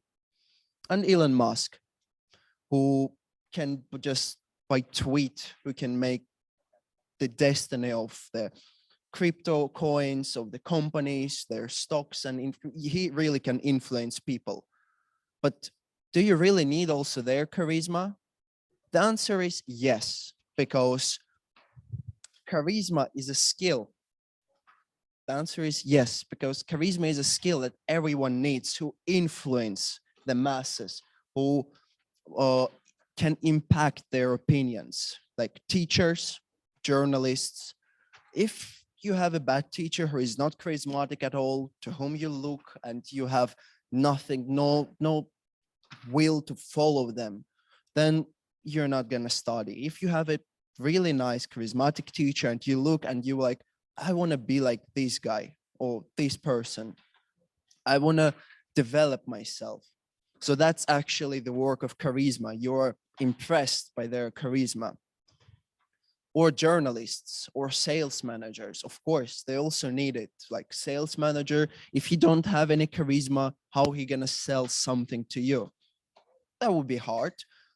Or journalists, if they're like the TV, like the people on TV, they're also journalists and they need this charisma to promote their time on TV, basically.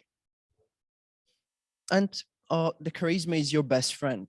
If you're like a person who influences the masses, who is in sales, who is a politician, who needs the people to follow him, to believe him, then the charisma is your best friend.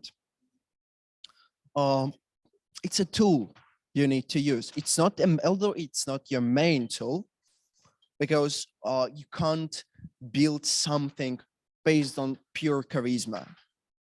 Like you can't build the Tesla if you're like a charismatic person, if there is nothing behind you. Of course, in order for your charisma to work, you need to have a solid idea, blueprints, a nice idea or a product you can sell to people. And if you have something behind, charisma will help you to sell it, to develop it, to make people believe in you. Basically, it can immensely help you to pursue your aims if you have this weapon in your weaponry. But let's see on the example how charisma worked. Even though people in Philip Morris, basically Marlboro, they didn't use their own charisma, but they invented a person, a Marlboro cowboy, a man of America, how they called him. And because of this man, the sales, the tobacco sales, the Marlboro's revenue increased from 5 billions to 20 billions within 2 years. They just invented a person and people were looking at him and they were seeing in his charisma the guy who do not think about tomorrow, who has everything right now, right here.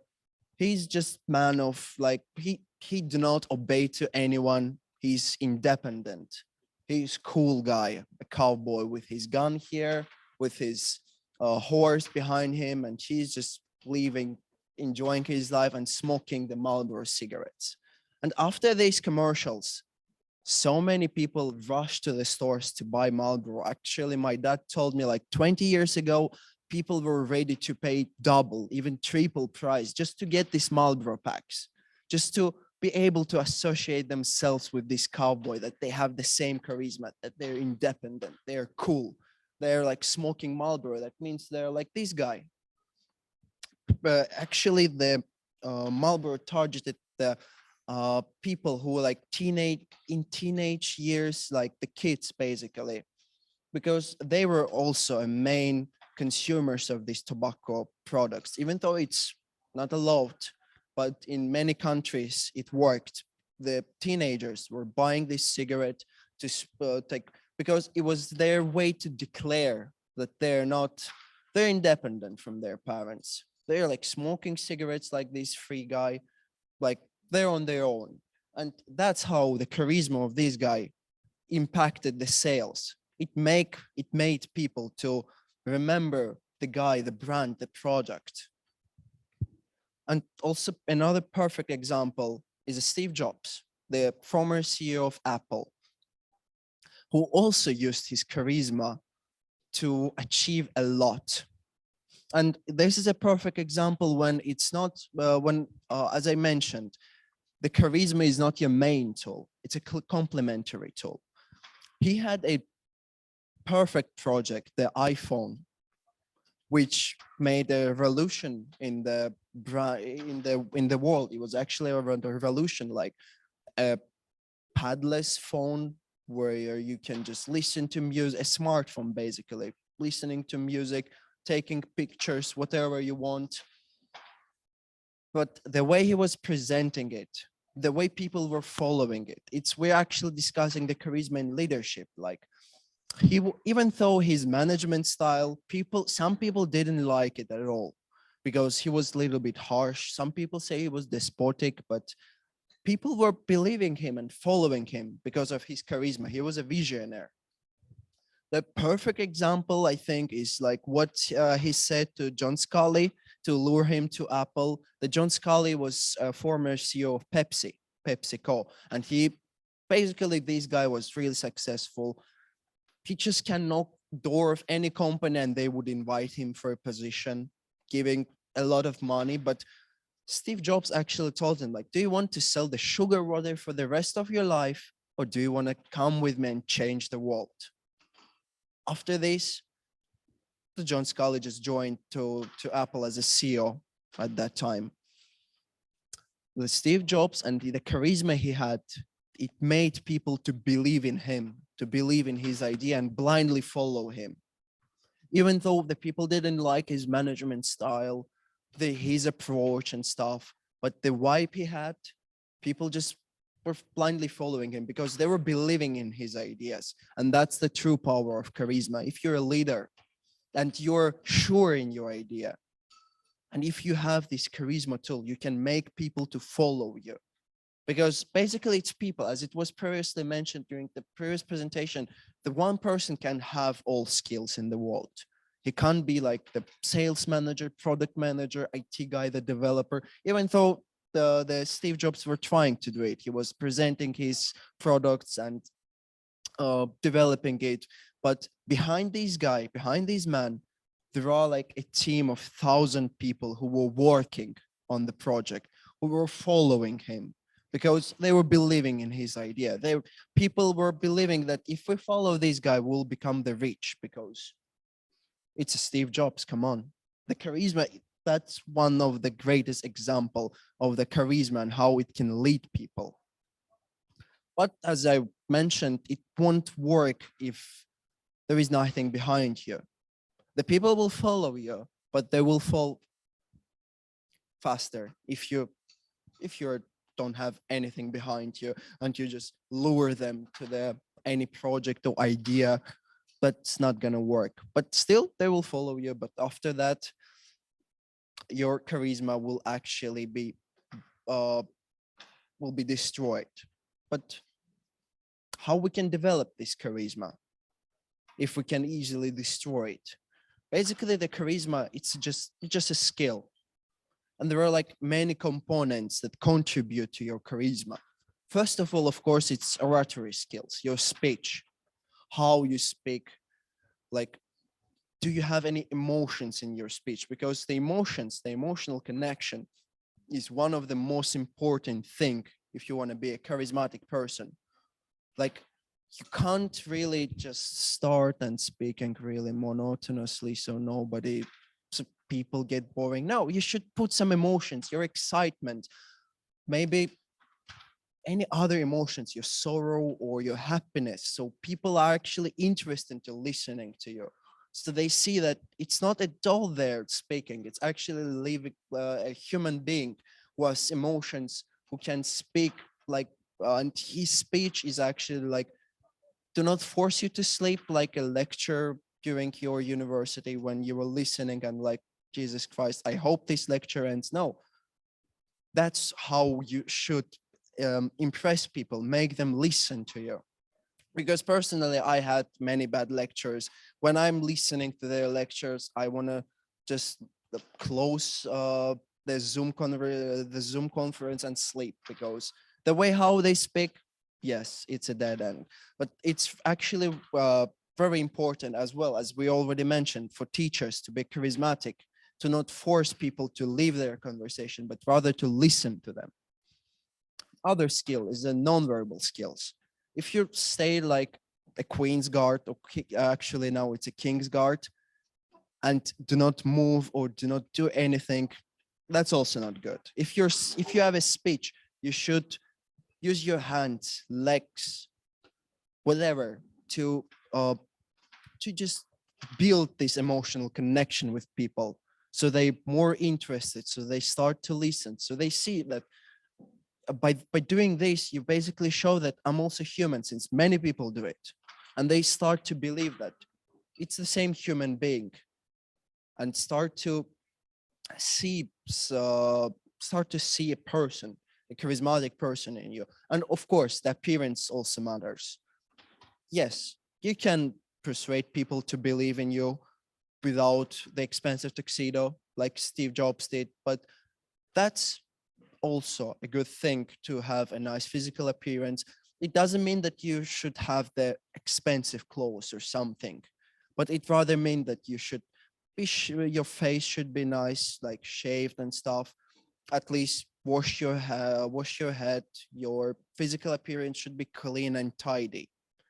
If you're like this, the people will start to take you seriously. Especially that's really important for sales managers. Because your physical appearance can actually be an ambassador that you're successful. If you're especially entrepreneur or sales manager, it shows that you're successful, that you can afford this expensive watch, this expensive phone, or like if you smoke, this expensive pack of cigarettes. It's just a regular thing for you.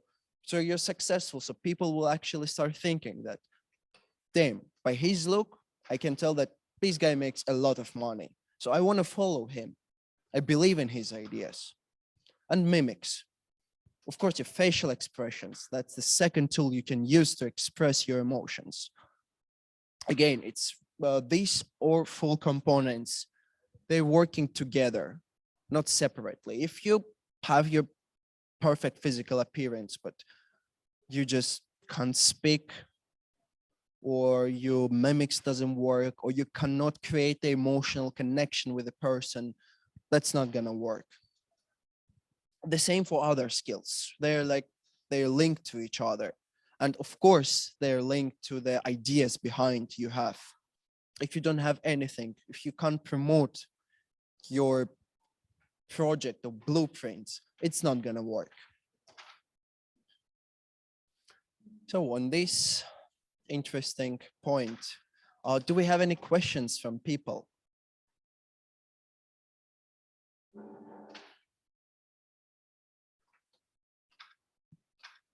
Okay, if not, thank you very much. I'm really grateful for audience, and it's honor for me to stand here. And if you guys will have any questions about the boost operations, just reach me out, or you can feel free to join us at the Spark Up, where we have our office on the first floor. Thank you very much.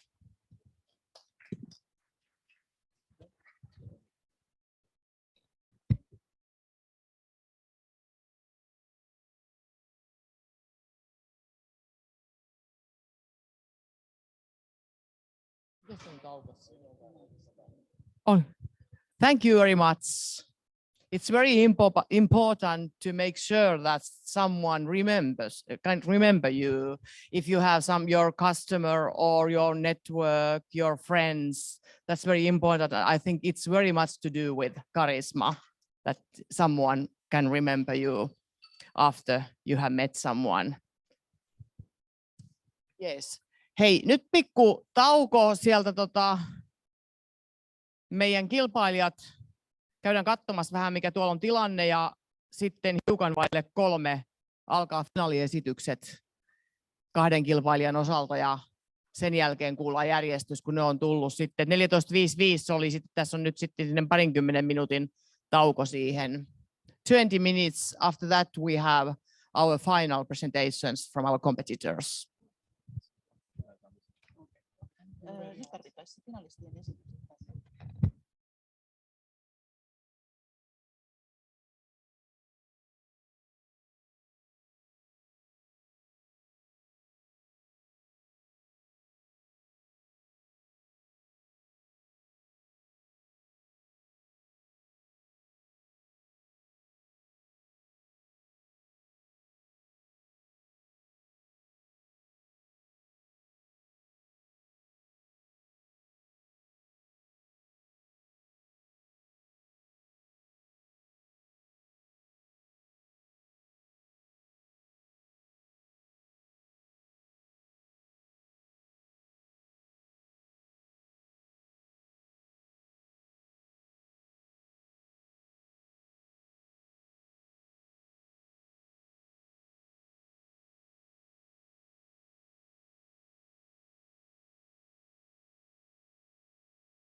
No niin, täällä on varmaan suunnilleen kaikki paikalla, niin jatketaan melkein aikataulussa. Niin seuraavaksi esitellään 2 finalistia, jotka sitten pitää vielä oman esityksensä kaikkien edessä tässä. Ja sitten me tuomarit annetaan perustelut 3 kärjelle sen jälkeen.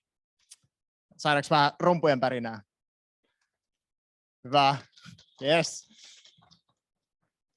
Ja 2 finalistia ei missään sen enempää järjestyksessä. Aarne Heinonen ja toisena Onni Eriksson.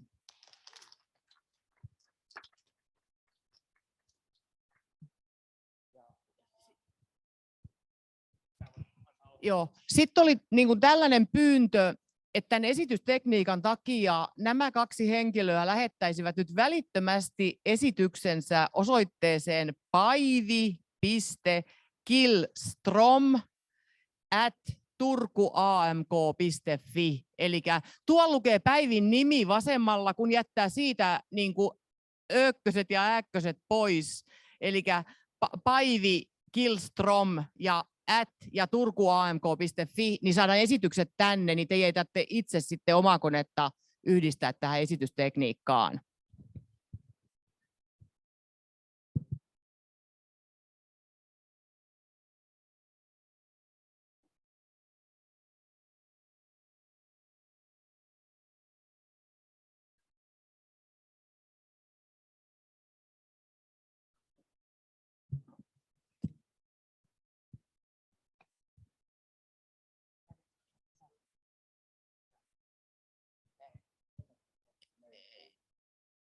Ja Päivin mailit on nyt vissiin sitten niin kuin näkyvillä koko maailmalle. Mutta voidaan sopia sitten silloin ihan, että tehdään esitysjärjestys. No Aarnen esitys tuli, eli Aarne esittää ensin ja välittömästi Aarnen jälkeen esittää sitten Onni. Eli kun Aarne on valmis, niin voi tulla tähän stakelle päin sieltä.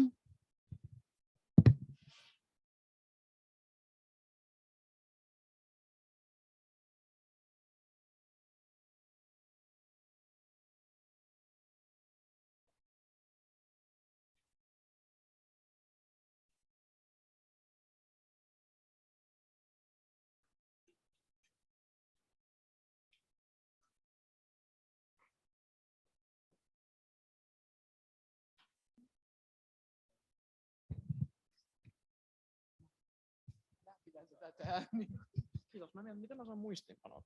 Vai pitäisikö aina vetää sitä hatusta tämä esitys? Missä sun viimeksi oli? Koneella. Sillä mulla oli kone edessä. No sit sä vaikka haet sen, jos sä niin tarvitset. Second level. Joo, mä käyn hakemaan koneen. Ette mä nyt tonne piiloon. Mä odottelen nyt siellä toista vielä, mutta otetaanko me nyt? Joo, Mari. Mä rupean. No niin, otetaan Joo, ja täältä teoria.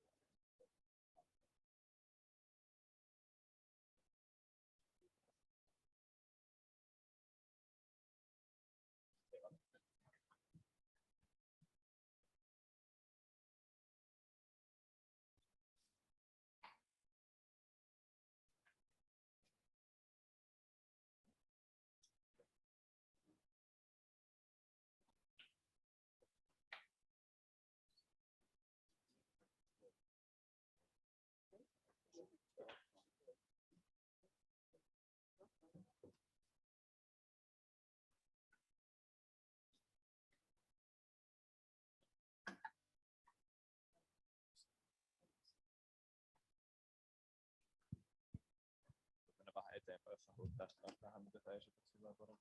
Ihan up to you. Joo, siinä näkyy nyt hyvin. Hyvin näkyy. Mä en tiedä, miten Zoomissa näkyy. Mutta... No, se... Sulla on tässä. No.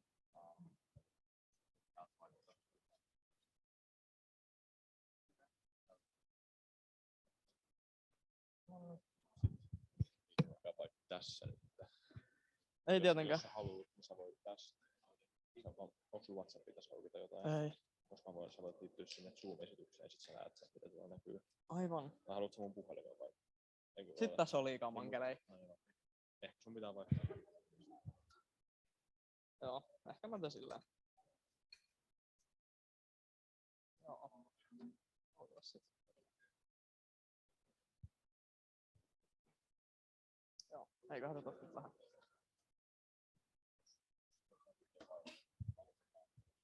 Noniin. Yes.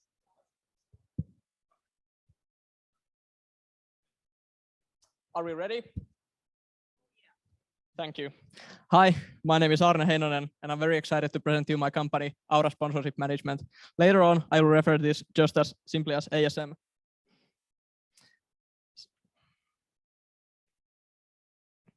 So here is some info about me and my journey. I'm a 22-year-old entrepreneur, serial entrepreneur, and a student.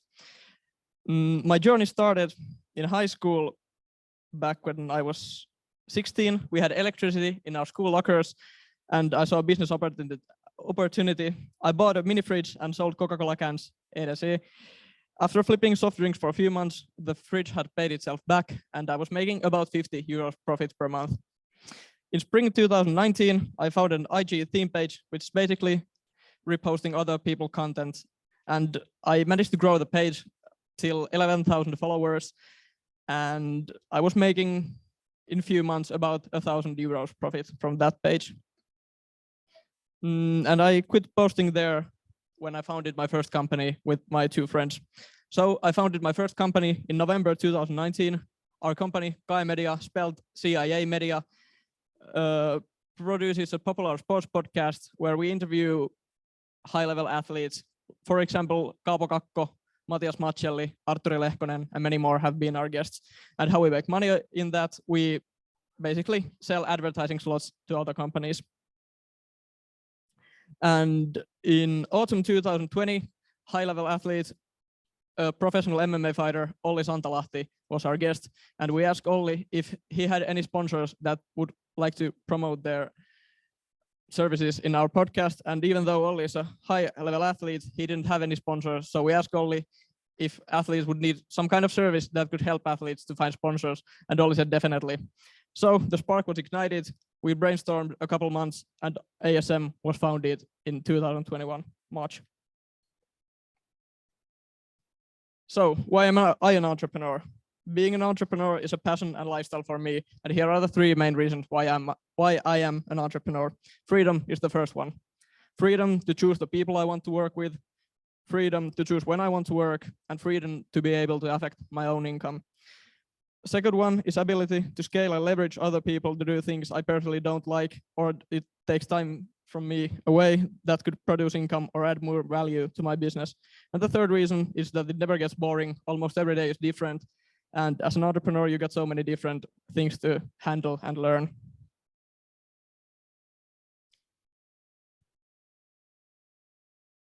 And next, I will give you some info about ASM. ASM is a sports marketing/management agency. We help high-level athletes to get sponsorship deals on their jerseys and on social media. That's our core business. Basically, we are an influencer marketing agency specialized for athletes. And here is some of our clients. Currently, we manage 15 top-level athletes and several clubs. Our most well-known clients are TPS Football, professional disc golf team Kiekko Kingi, and national team footballer Onni Valakari. Next on, I will present our team. Here is Elias. He is our CEO and my co-founder. I am our chairman. Sofia, she works with her own business ID, and she is a lawyer specialized in athlete agreements. She also worked for a law firm in Italy, which handles all the legal help for Roger Federer. Ian is our photographer. He also works with his own business ID. And Patrick is our videographer. He as well works with his own business ID. For example, Ruutu and MTV3 uses his services. And Mikael is our last team member. He works in Aurator Asset Management. Aurator is part of Evely Group, and we have a partnership with them. When we got our clients to Aurator, we get a certain percentage from the funds that they invest in. Here is our revenue structure. roughly 20% of our sponsor. We get around 20% on every sponsorship deal that we make for our clients. The percentage depends on the client and type of collaboration and the amount that is paid for the athletes. Our second source of income comes from designing marketing campaigns. Every time we close a deal on social media collaboration, we try to sell a marketing campaign designing service on top. As of now, our pricing is very low, and most of the time companies will buy it. Our third source of income comes from Auditor and is pretty unstable and small source of income. And here is our revenue. Our first year was big of time of trial and error. Our revenue from the first 8 operating months was only 1,000 euros. Even though we worked really hard and had really bad results, the year teaches us a lot about entrepreneurship and the industry that we are in. Last year, our revenue was about 16,000, and we got many important clients, and our projected revenue for this year is about 100,000 euros. And this far, our revenue has been 14,000 in this year. And here is a quick SWOT analysis about our company. Our best strength is our network. Me and my co-founder have a massive network of top-level athletes and young entrepreneurs. Also, over 90% of our customers have made another deal with us after the first one. So most of our clients are really loyal. So we can think that our services are pretty good. Elias and I are also pretty young, so many young athletes think that we are easier to approach than some older individuals. And our biggest weakness currently is time management. Elias is currently serving in the military, and I study here. And also we have the Kaimedia, so we are pretty busy, and time management is our biggest weakness.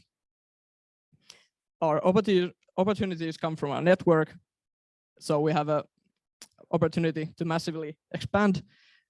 And our biggest threats are recessions and similar events where companies massively cut their marketing budgets. And some companies like to use YouTubers and other influencers rather than athletes. And if that becomes a trend, it's a massive threat for us.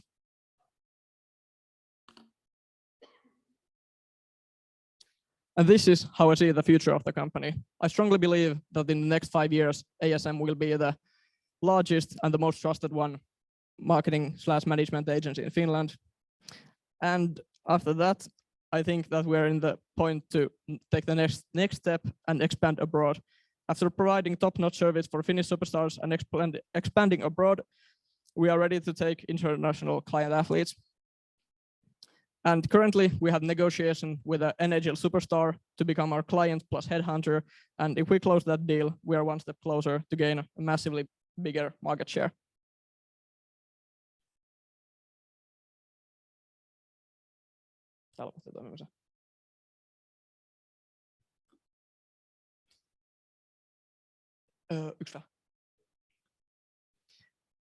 And this is how I see my future.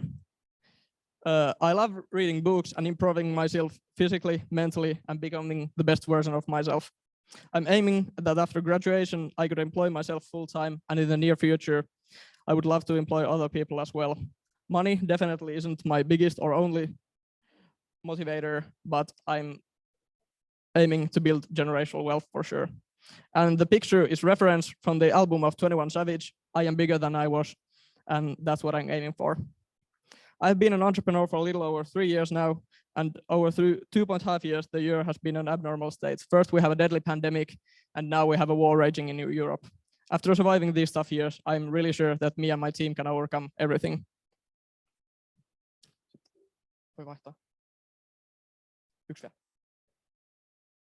And that's about everything. My name is Arne Heinonen, and I would like to thank you for your time and attention. And if you would like to read more about my company, here is a QR code. Thank you. I'm happy to answer your questions.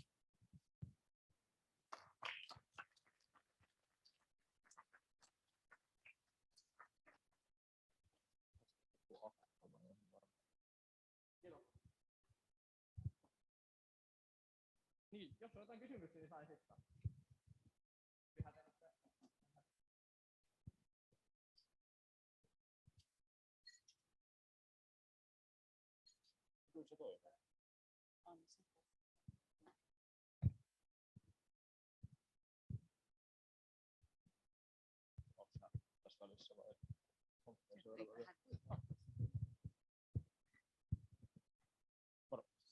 Saanko sä lähetetty sähköpostia sen? Joo.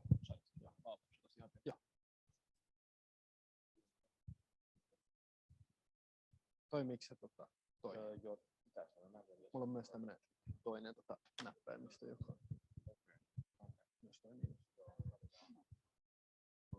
joka ihan mitä, ei ole mitään väliä, kumpi. Se ehkä toimii paremmin yleensä. No tää on paljon monimutkaisemmin simppelimmin näyttää. Eli tosta eteenpäin, tosta taaksepäin. Ja mihin suuntaan sitten? Se on uudestaan kiinni. Jos se ei jostain toimi, niin saa.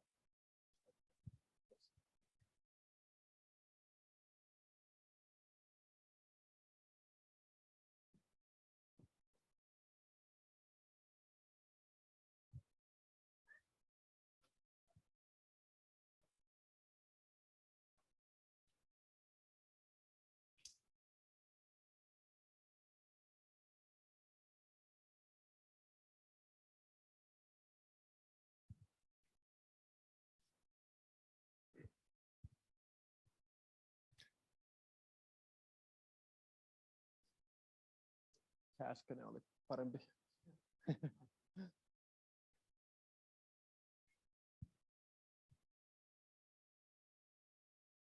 Joo. Nyt on hyvä. Nyt on oikein hyvä. All right. Nice to meet everyone.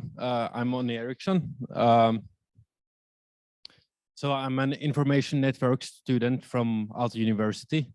I'm a founder of a 3D design and printing company called Onni Innovations, and currently working as a co-founder and CTO in a deep tech medical startup called Ajatella. So I think I've always had a love for innovations and entrepreneurship. I've been selling things from a very young age. For example, when I was around 9, I started making these paper airplanes because, of course, you could buy a sheet of paper for 1 cent and you could sell the paper airplane for around 10 cents. So that was a huge profit margin. And I really do believe that coming up with solutions for different problems is one of the best feelings there is. So Onni Innovations really started because I've always had an interest in technology, robotics, and coding in general. So I built a 3D printer when I was around 16, and then I started printing different designs and prints.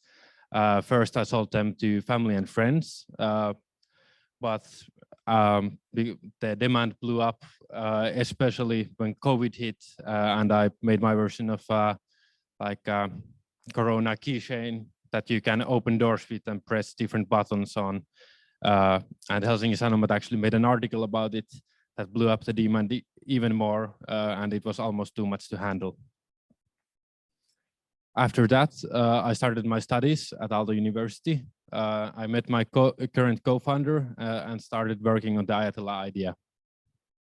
I started working on the different idea because I've always loved a challenge, and it has such a huge possibility to make a huge impact on people's lives.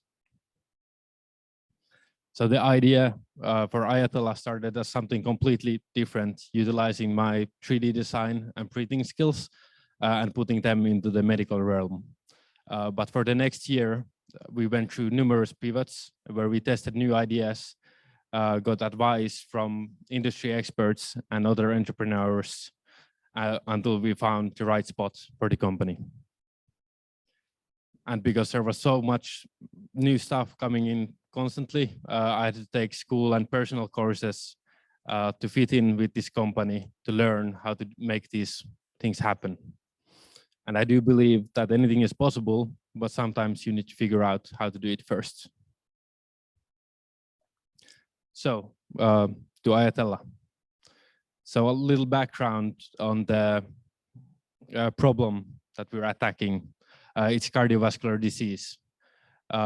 Cardiovascular disease amounts to 32% of all global deaths. And of these, 85% are due to heart attack and stroke. 80% of these premature heart attacks and strokes are preventable though, but it's important to detect those as early as possible to be able to intervene with medication and lifestyle changes. Unfortunately, the current indirect methods, for example, blood tests that measure your cholesterol, aren't enough or accurate in detecting cardiovascular diseases. You can have MRI or CT scans to get direct information to see exactly what's happening inside your veins, but unfortunately, that's taking too much time to analyze at the moment. So the problem where we are coming in is that there's more imaging being done than ever before on MRI and CT, but we don't have enough personnel to go through those scans because it's completely manual. You have to use a mouse to click and drag and measure those 10 different points in the heart, for example. And a different doctor can measure it in a little bit different place that can also affect the treatment quality and the decisions. And unfortunately, as a result, it leads to very long waiting times in some countries. For example, in the UK, at the moment, you can have to wait for up to months to get your scan analyzed after taking it. And patient care ultimately suffers as a result of this. So the solution that we have made basically automates these manual measurements and manual processing of those scans. So the doctor can do it a lot faster and with less variability, the same analysis of the scans. So like the current results show that we're around 20 times faster than a doctor with a better accuracy. And we can help them to actually treat more patients and to actually spend their time with the patient and making them understand their condition rather than doing those manual measurements with a mouse. So of course, the value brought by this to the patients, it's overall improved experience and outcome. You can get a more tailored treatment plan and at the early warning of your disease if you've taken the scan in time. And also we are able to make you understand your disease better because we are able to visualize it in 3D and get so the doctor is better able to explain the condition to the patient, leading to better change in the lifestyles.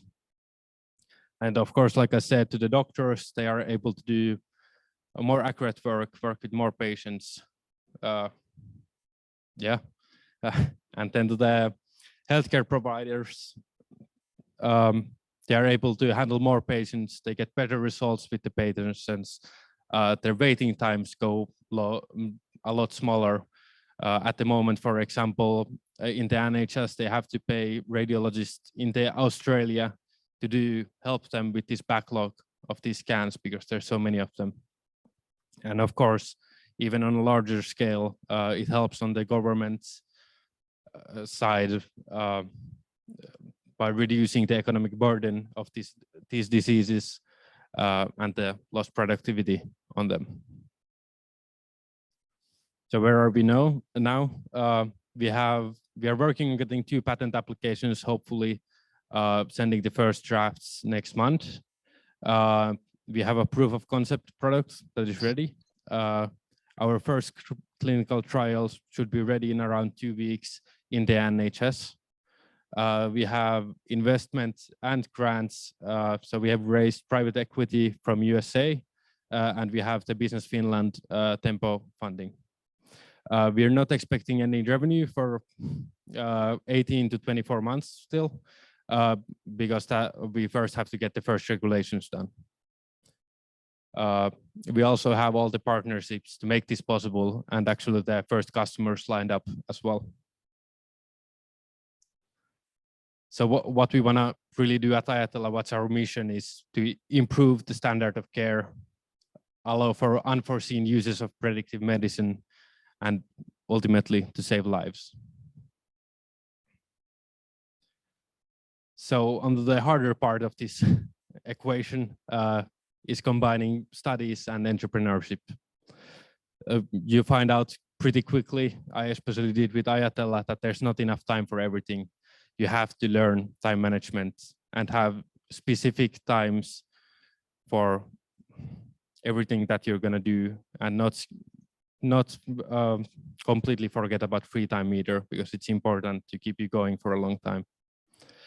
I also learned that the help and support from the entrepreneurship community is really important. I specifically got a lot of it from Aalto Entrepreneurship Society, where I learned that everyone wants to see you succeed, and we are here to help each other. So for the past 2 years, I've had a lot of help from other entrepreneurs, and I've actually started getting some events as well, like entrepreneurs even younger than me coming for advice and on things to avoid, and I try to help them on them, and especially try to give them the courage, the motivation to try. If they have an idea, you should try. It's always worth trying. So where I learned I have a gap in my skills was actually people skills, specifically team management, people management.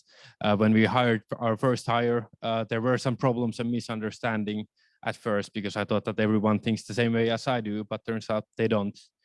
But I've been learning it now, getting a little bit better. There's still a lot to work on. But I've also learned a lot about the importance of diversity and inclusivity in the companies. Of course, different people do think differently, but the best ideas are formed by mixing these different kind of people together. And it really does help the company strive as well when everyone's comfortable there and it's a safe space for everyone. So overall, my thoughts on entrepreneurship. It's been 2 years with Ajatella now, and I'm still here somehow. But you really shouldn't be disheartened by hard problems. They can be much more rewarding and interesting in the long term and really give you something worth going to work for. Trust yourself and never give up, because there will be people who will say, okay, someone's already done it. That's they will say anything you can think of, but you can't be disheartened. You have to trust yourself that you're making the right thing.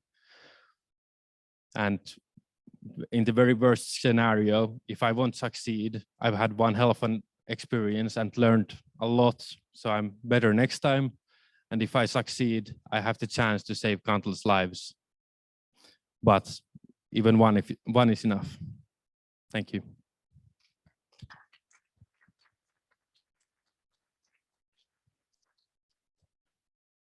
Any questions?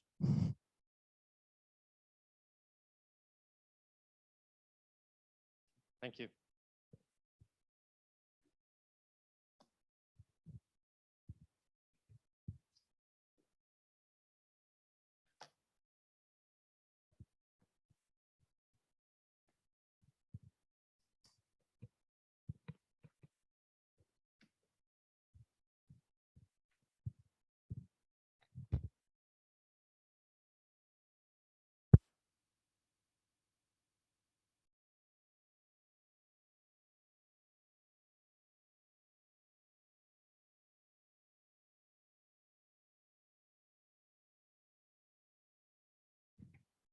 Tässä rumpujen pärinää tai jotain päristelyä pieni hetki. Tuomaristo ei näköjään tullut suoraan tähän, vaan lähti pitämään jonkun pikku miittingin tuohon ylös sitten. Et he kun sieltä tulevat alas, niin sitten seuraa niin kuin palkintojen jako tässä. Ja meillä on sitten tietenkin tuomaristo julistaa sitten järjestyksen tästä voittajan ja podiumilla olevan 2. ja 3. Ja sitten meillä on Blocks Oyn Arto Manninen jakaa palkinnot tässä, ja sitten tietysti voittaja saa vielä sitten palkinnoksi sen, että hän pääsee osallistumaan siihen seuraavan tason kisaan, joka järjestetään Euroopassa, ja selvittelemme sitten yhdessä, miten ne kaikki järjestelyt menee siitä eteenpäin, mutta odottelemme nyt tuomaristoa hetken siinä sitten. olisiko Karilla jotakin niin kuin sanottavaa tästä, kun Kari pääsi seuraamaan kaikki esitykset tuossa sillä tavalla, kun oltiin tukemassa tietenkin, että kaikki toimii tuossa tuomarihuoneessa, sit, kun meillä oli muilla vähän tässä. Niin kuin, mutta ilmeisesti oli korkeatasoisia esityksiä, kaikilla meni hyvin ja sellainen sitten, että saatiin tosi hyvät kilpailijat tähän mukaan tänään.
Turun yrittäjien varapuheenjohtaja ja Profit Oyn yrittäjä.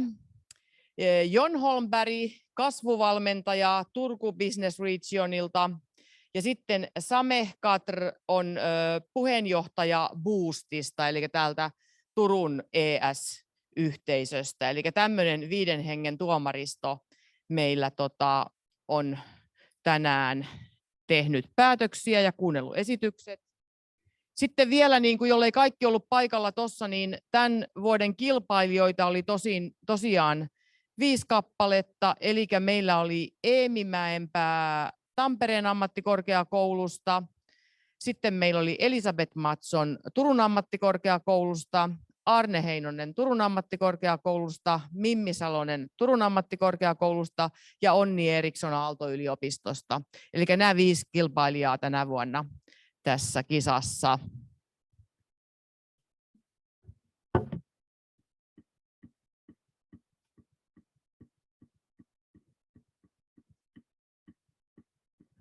Ja kisa on tosiaan nyt, niin kuin Jaana sanoi mielestäni, että 8. kertaa järjestetty täällä ja niin kuin, vai 7. kertaa. 7. kertaa. Ja ollaan hyvin onnistuttu siinä, että on seuraavilla tasoilla myöskin sitten päässyt kilpailijoita eteenpäin. Että tästä nyt voisi muistella ainakin, että Petteri Luomanirva, jolta nähtiin lyhyt video tänään, niin hän pääsi 7 finalistin joukkoon itse niin kuin ihan pari vuotta sitten. Ja sitten meillä on ollut Aleksi Rannikko niin kuin meidän edustajana, sitten niin kuin Liina Toivonen, ja hän oli tiimiyrittäjänä Irina Nurmen kanssa, ja Irina on smoothie-firmansa kanssa nyt aika usein tuossa ihan ruudussakin näkyy, kun he jotain taloushallintopalvelun tämmöisenä mannekiinna ovat siinä, ja hän on aika jo kansallisesti tässä toimittaa smoothie-tuotteita eri kauppojen ketjuihin. Ja sitten semmoinen yrittäjä kuin Tommi Pura on ollut meillä voittajana, ja hän oli silloin tämmöinen, otas nyt After Eight Entertainment, eli Apigous Tallinn oli hänen firma siinä vaiheessa, eli lähtivät niin kuin perinteistä apiriisteilyä haastamaan ja järjestivät tämmöisen vähän toisen tyyppisen, missä mentiin sitten tuonne Tallinnaan ja pidettiin siellä hauskaa sitten, semmoinen aina isompi projekti kerran vuodessa, mutta oli paljon osallistujia, että se oli yritykselle tämmöinen menestystuote, ja Tommikin on sitten siitä lähtenyt erilaisiin yritysjuttuihin, että oltiin hänen kanssa yhteydessä, mutta hän ei päässyt tähän tilaisuuteen. Ja onko vielä, Kari, jotain nimiä, mitä voidaan muistella?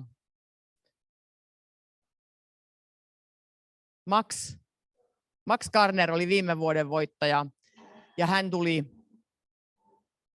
ei muista, mutta kuitenkin niin kuin oli tässä. No niin, nyt meillä tulee sieltä sitten niin kuin tuomaristo, niin mielelläni annan puheenvuoron sinne päin. Kiitoksia, ei varmaan tarvita. Eiköhän me yhdessä pärjätä kaikki täällä. Yes. No niin, aloitetaan sitten. Mennään itse asiaan, eli kolmossijasta aloitetaan nyt ensin. Ja se tuli sitten tuon niin kuin huoneiden perusteella, mitä tuolla huoneessa käytiin noita esityksiä ja arvosteltiin siellä ja laskettiin pisteet yhteen. Niin kolmanneksi täällä on muutamia pointteja nostettu ylös, eli se esitys oli kokonaisuudessaan hyvä, hyvin selkeä, hyvin sanotettu, kieli hyvää, ja se esitys oli niin kuin tosi läsnä oleva, että tuli se niin kuin yrittäjähenkisyys ja se, että luotetaan ja uskotaan siihen ihmiseen niin esille. Ja taustat yrittäjyyteen liittyviä, niin huomaa sieltä, että on sitä taustaa ja on kiinnostusta siihen yrittäjyyteen. Ja verkostot kanssa hyvin hallussa. Kolmossijalle Mimmi Salonen ja Mida Dekord ja Tutkoset. Otetaanko me yksitellen esiin? Joo.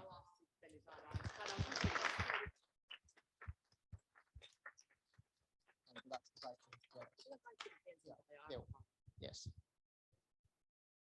Sitten otetaan seuraavaksi voittaja, vai otetaan voittaja ensin, se on parempi. Yes, eli esitys vastasi tosi hyvin niin kuin arvostelukriteereihin, mitä oli, ja mietittiin sitä, että kansainvälisesti myös on niin kuin tosi hyvät mahdollisuudet pärjätä kisassa ihan niin kuin globaalisti. Esitys oli hyvin henkilökohtainen ja tuotiin esille niitä heikkouksia, tuotiin esille sitä, miten autetaan muita, ja monella muulla tavalla se yrittäjämäisyys tuli sieltä vahvasti esiin. Business hyvin kansainvälisesti potentiaalinen, niin kuin vähän tuossa jo sivusin, ja näkyy tosi vahva niin kuin intohimo ja rohkeus siihen tekemiseen ja yrittäjyyteen ja eteenpäin menemiseen. Ja voittaja siis on Onni Eriksson. Ajatella.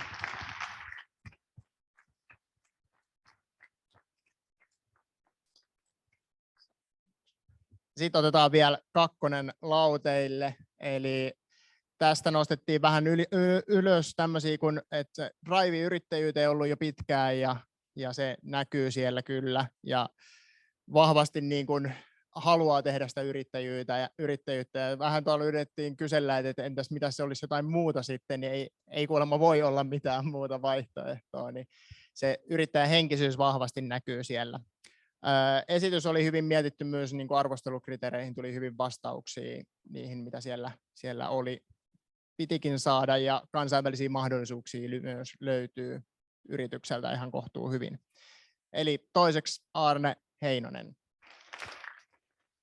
Tämä oli Aura SMM. Yes. Kiitoksia. Ja mä annan sitten mikin eteenpäin, niin saa jatkaa. Kiitos. Okei, mä jatkan suomeksi sujuvasti. Pari sanaa sponsorilta, ja ilmeisesti kun mä olen viimeinen puhuja, niin mä saan kunnian kiittää kaikkia. Ensinnäkin tuomaristoa vaikean tehtävän edessä, kaikkia osallistujia, jotka ovat järjestelyllään mahdollistaneet tämän kisan, ja tietysti viimeiseksi kaikkia kilpailijoita, jotka ovat oikeastaan kilpailun se kore, voisiko näin näppärästi johdatella. Ja mulla on tässä muutama palkintosekki, ne on hyvin vaatimattomia, mutta kaikki pienet virrat rakentavat sitä yritystä eteenpäin, se on varma asia. Omasta kokemuksesta mä voin sanoa, niin muuten mä olen Arto ja mä olen yrittäjä kanssa. Lehtorina täällä ammattikorkeassa yrittäjyyden puolella. Ja mä sanoisin näin, että antaa ideoiden ja innokkuuden johdatella meidän kaikkien elämää tästäkin eteenpäin. Me ollaan saatu nyt tänään hyviä esimerkkejä siitä, mihin ne voivat johtaa. Ja kaiken kukkuraksi mä 15 vuotta mainosalalla muuten olleena, niin sanoisin, että jos me jotain tarvitaan, paitsi lämpöä ja tunteita ihmisten välillä, niin luovuutta. Se on ainoa, mitä tekoäly ei ole vielä pystynyt ottaa haltuun. Selvä.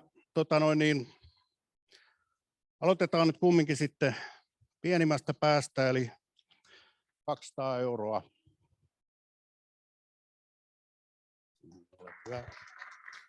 Mä annan sulle vielä.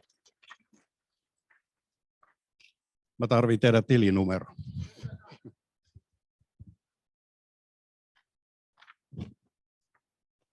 Ja kolmanneksi tulleelle 300, toiseksi tulleelle 300 €. Kiitos.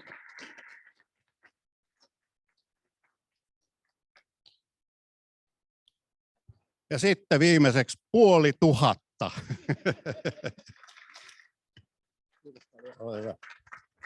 Joo, kiitoksia omasta puolesta ja jatketaan tästä eteenpäin.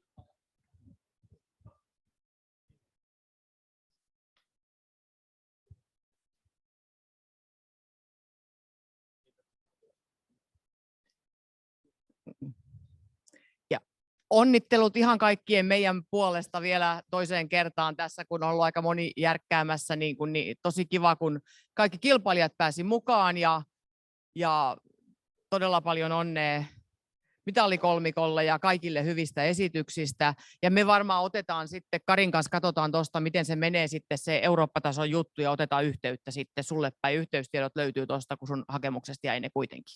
Kiitoksia.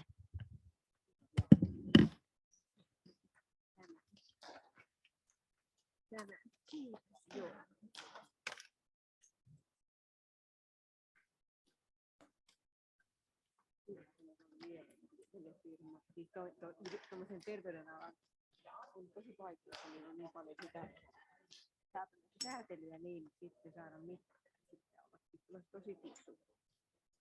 Ja ennakkoluulotonta.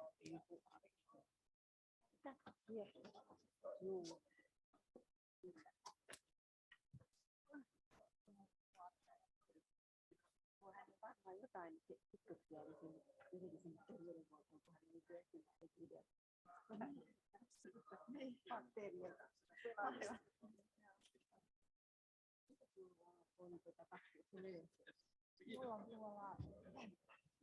käyttänyt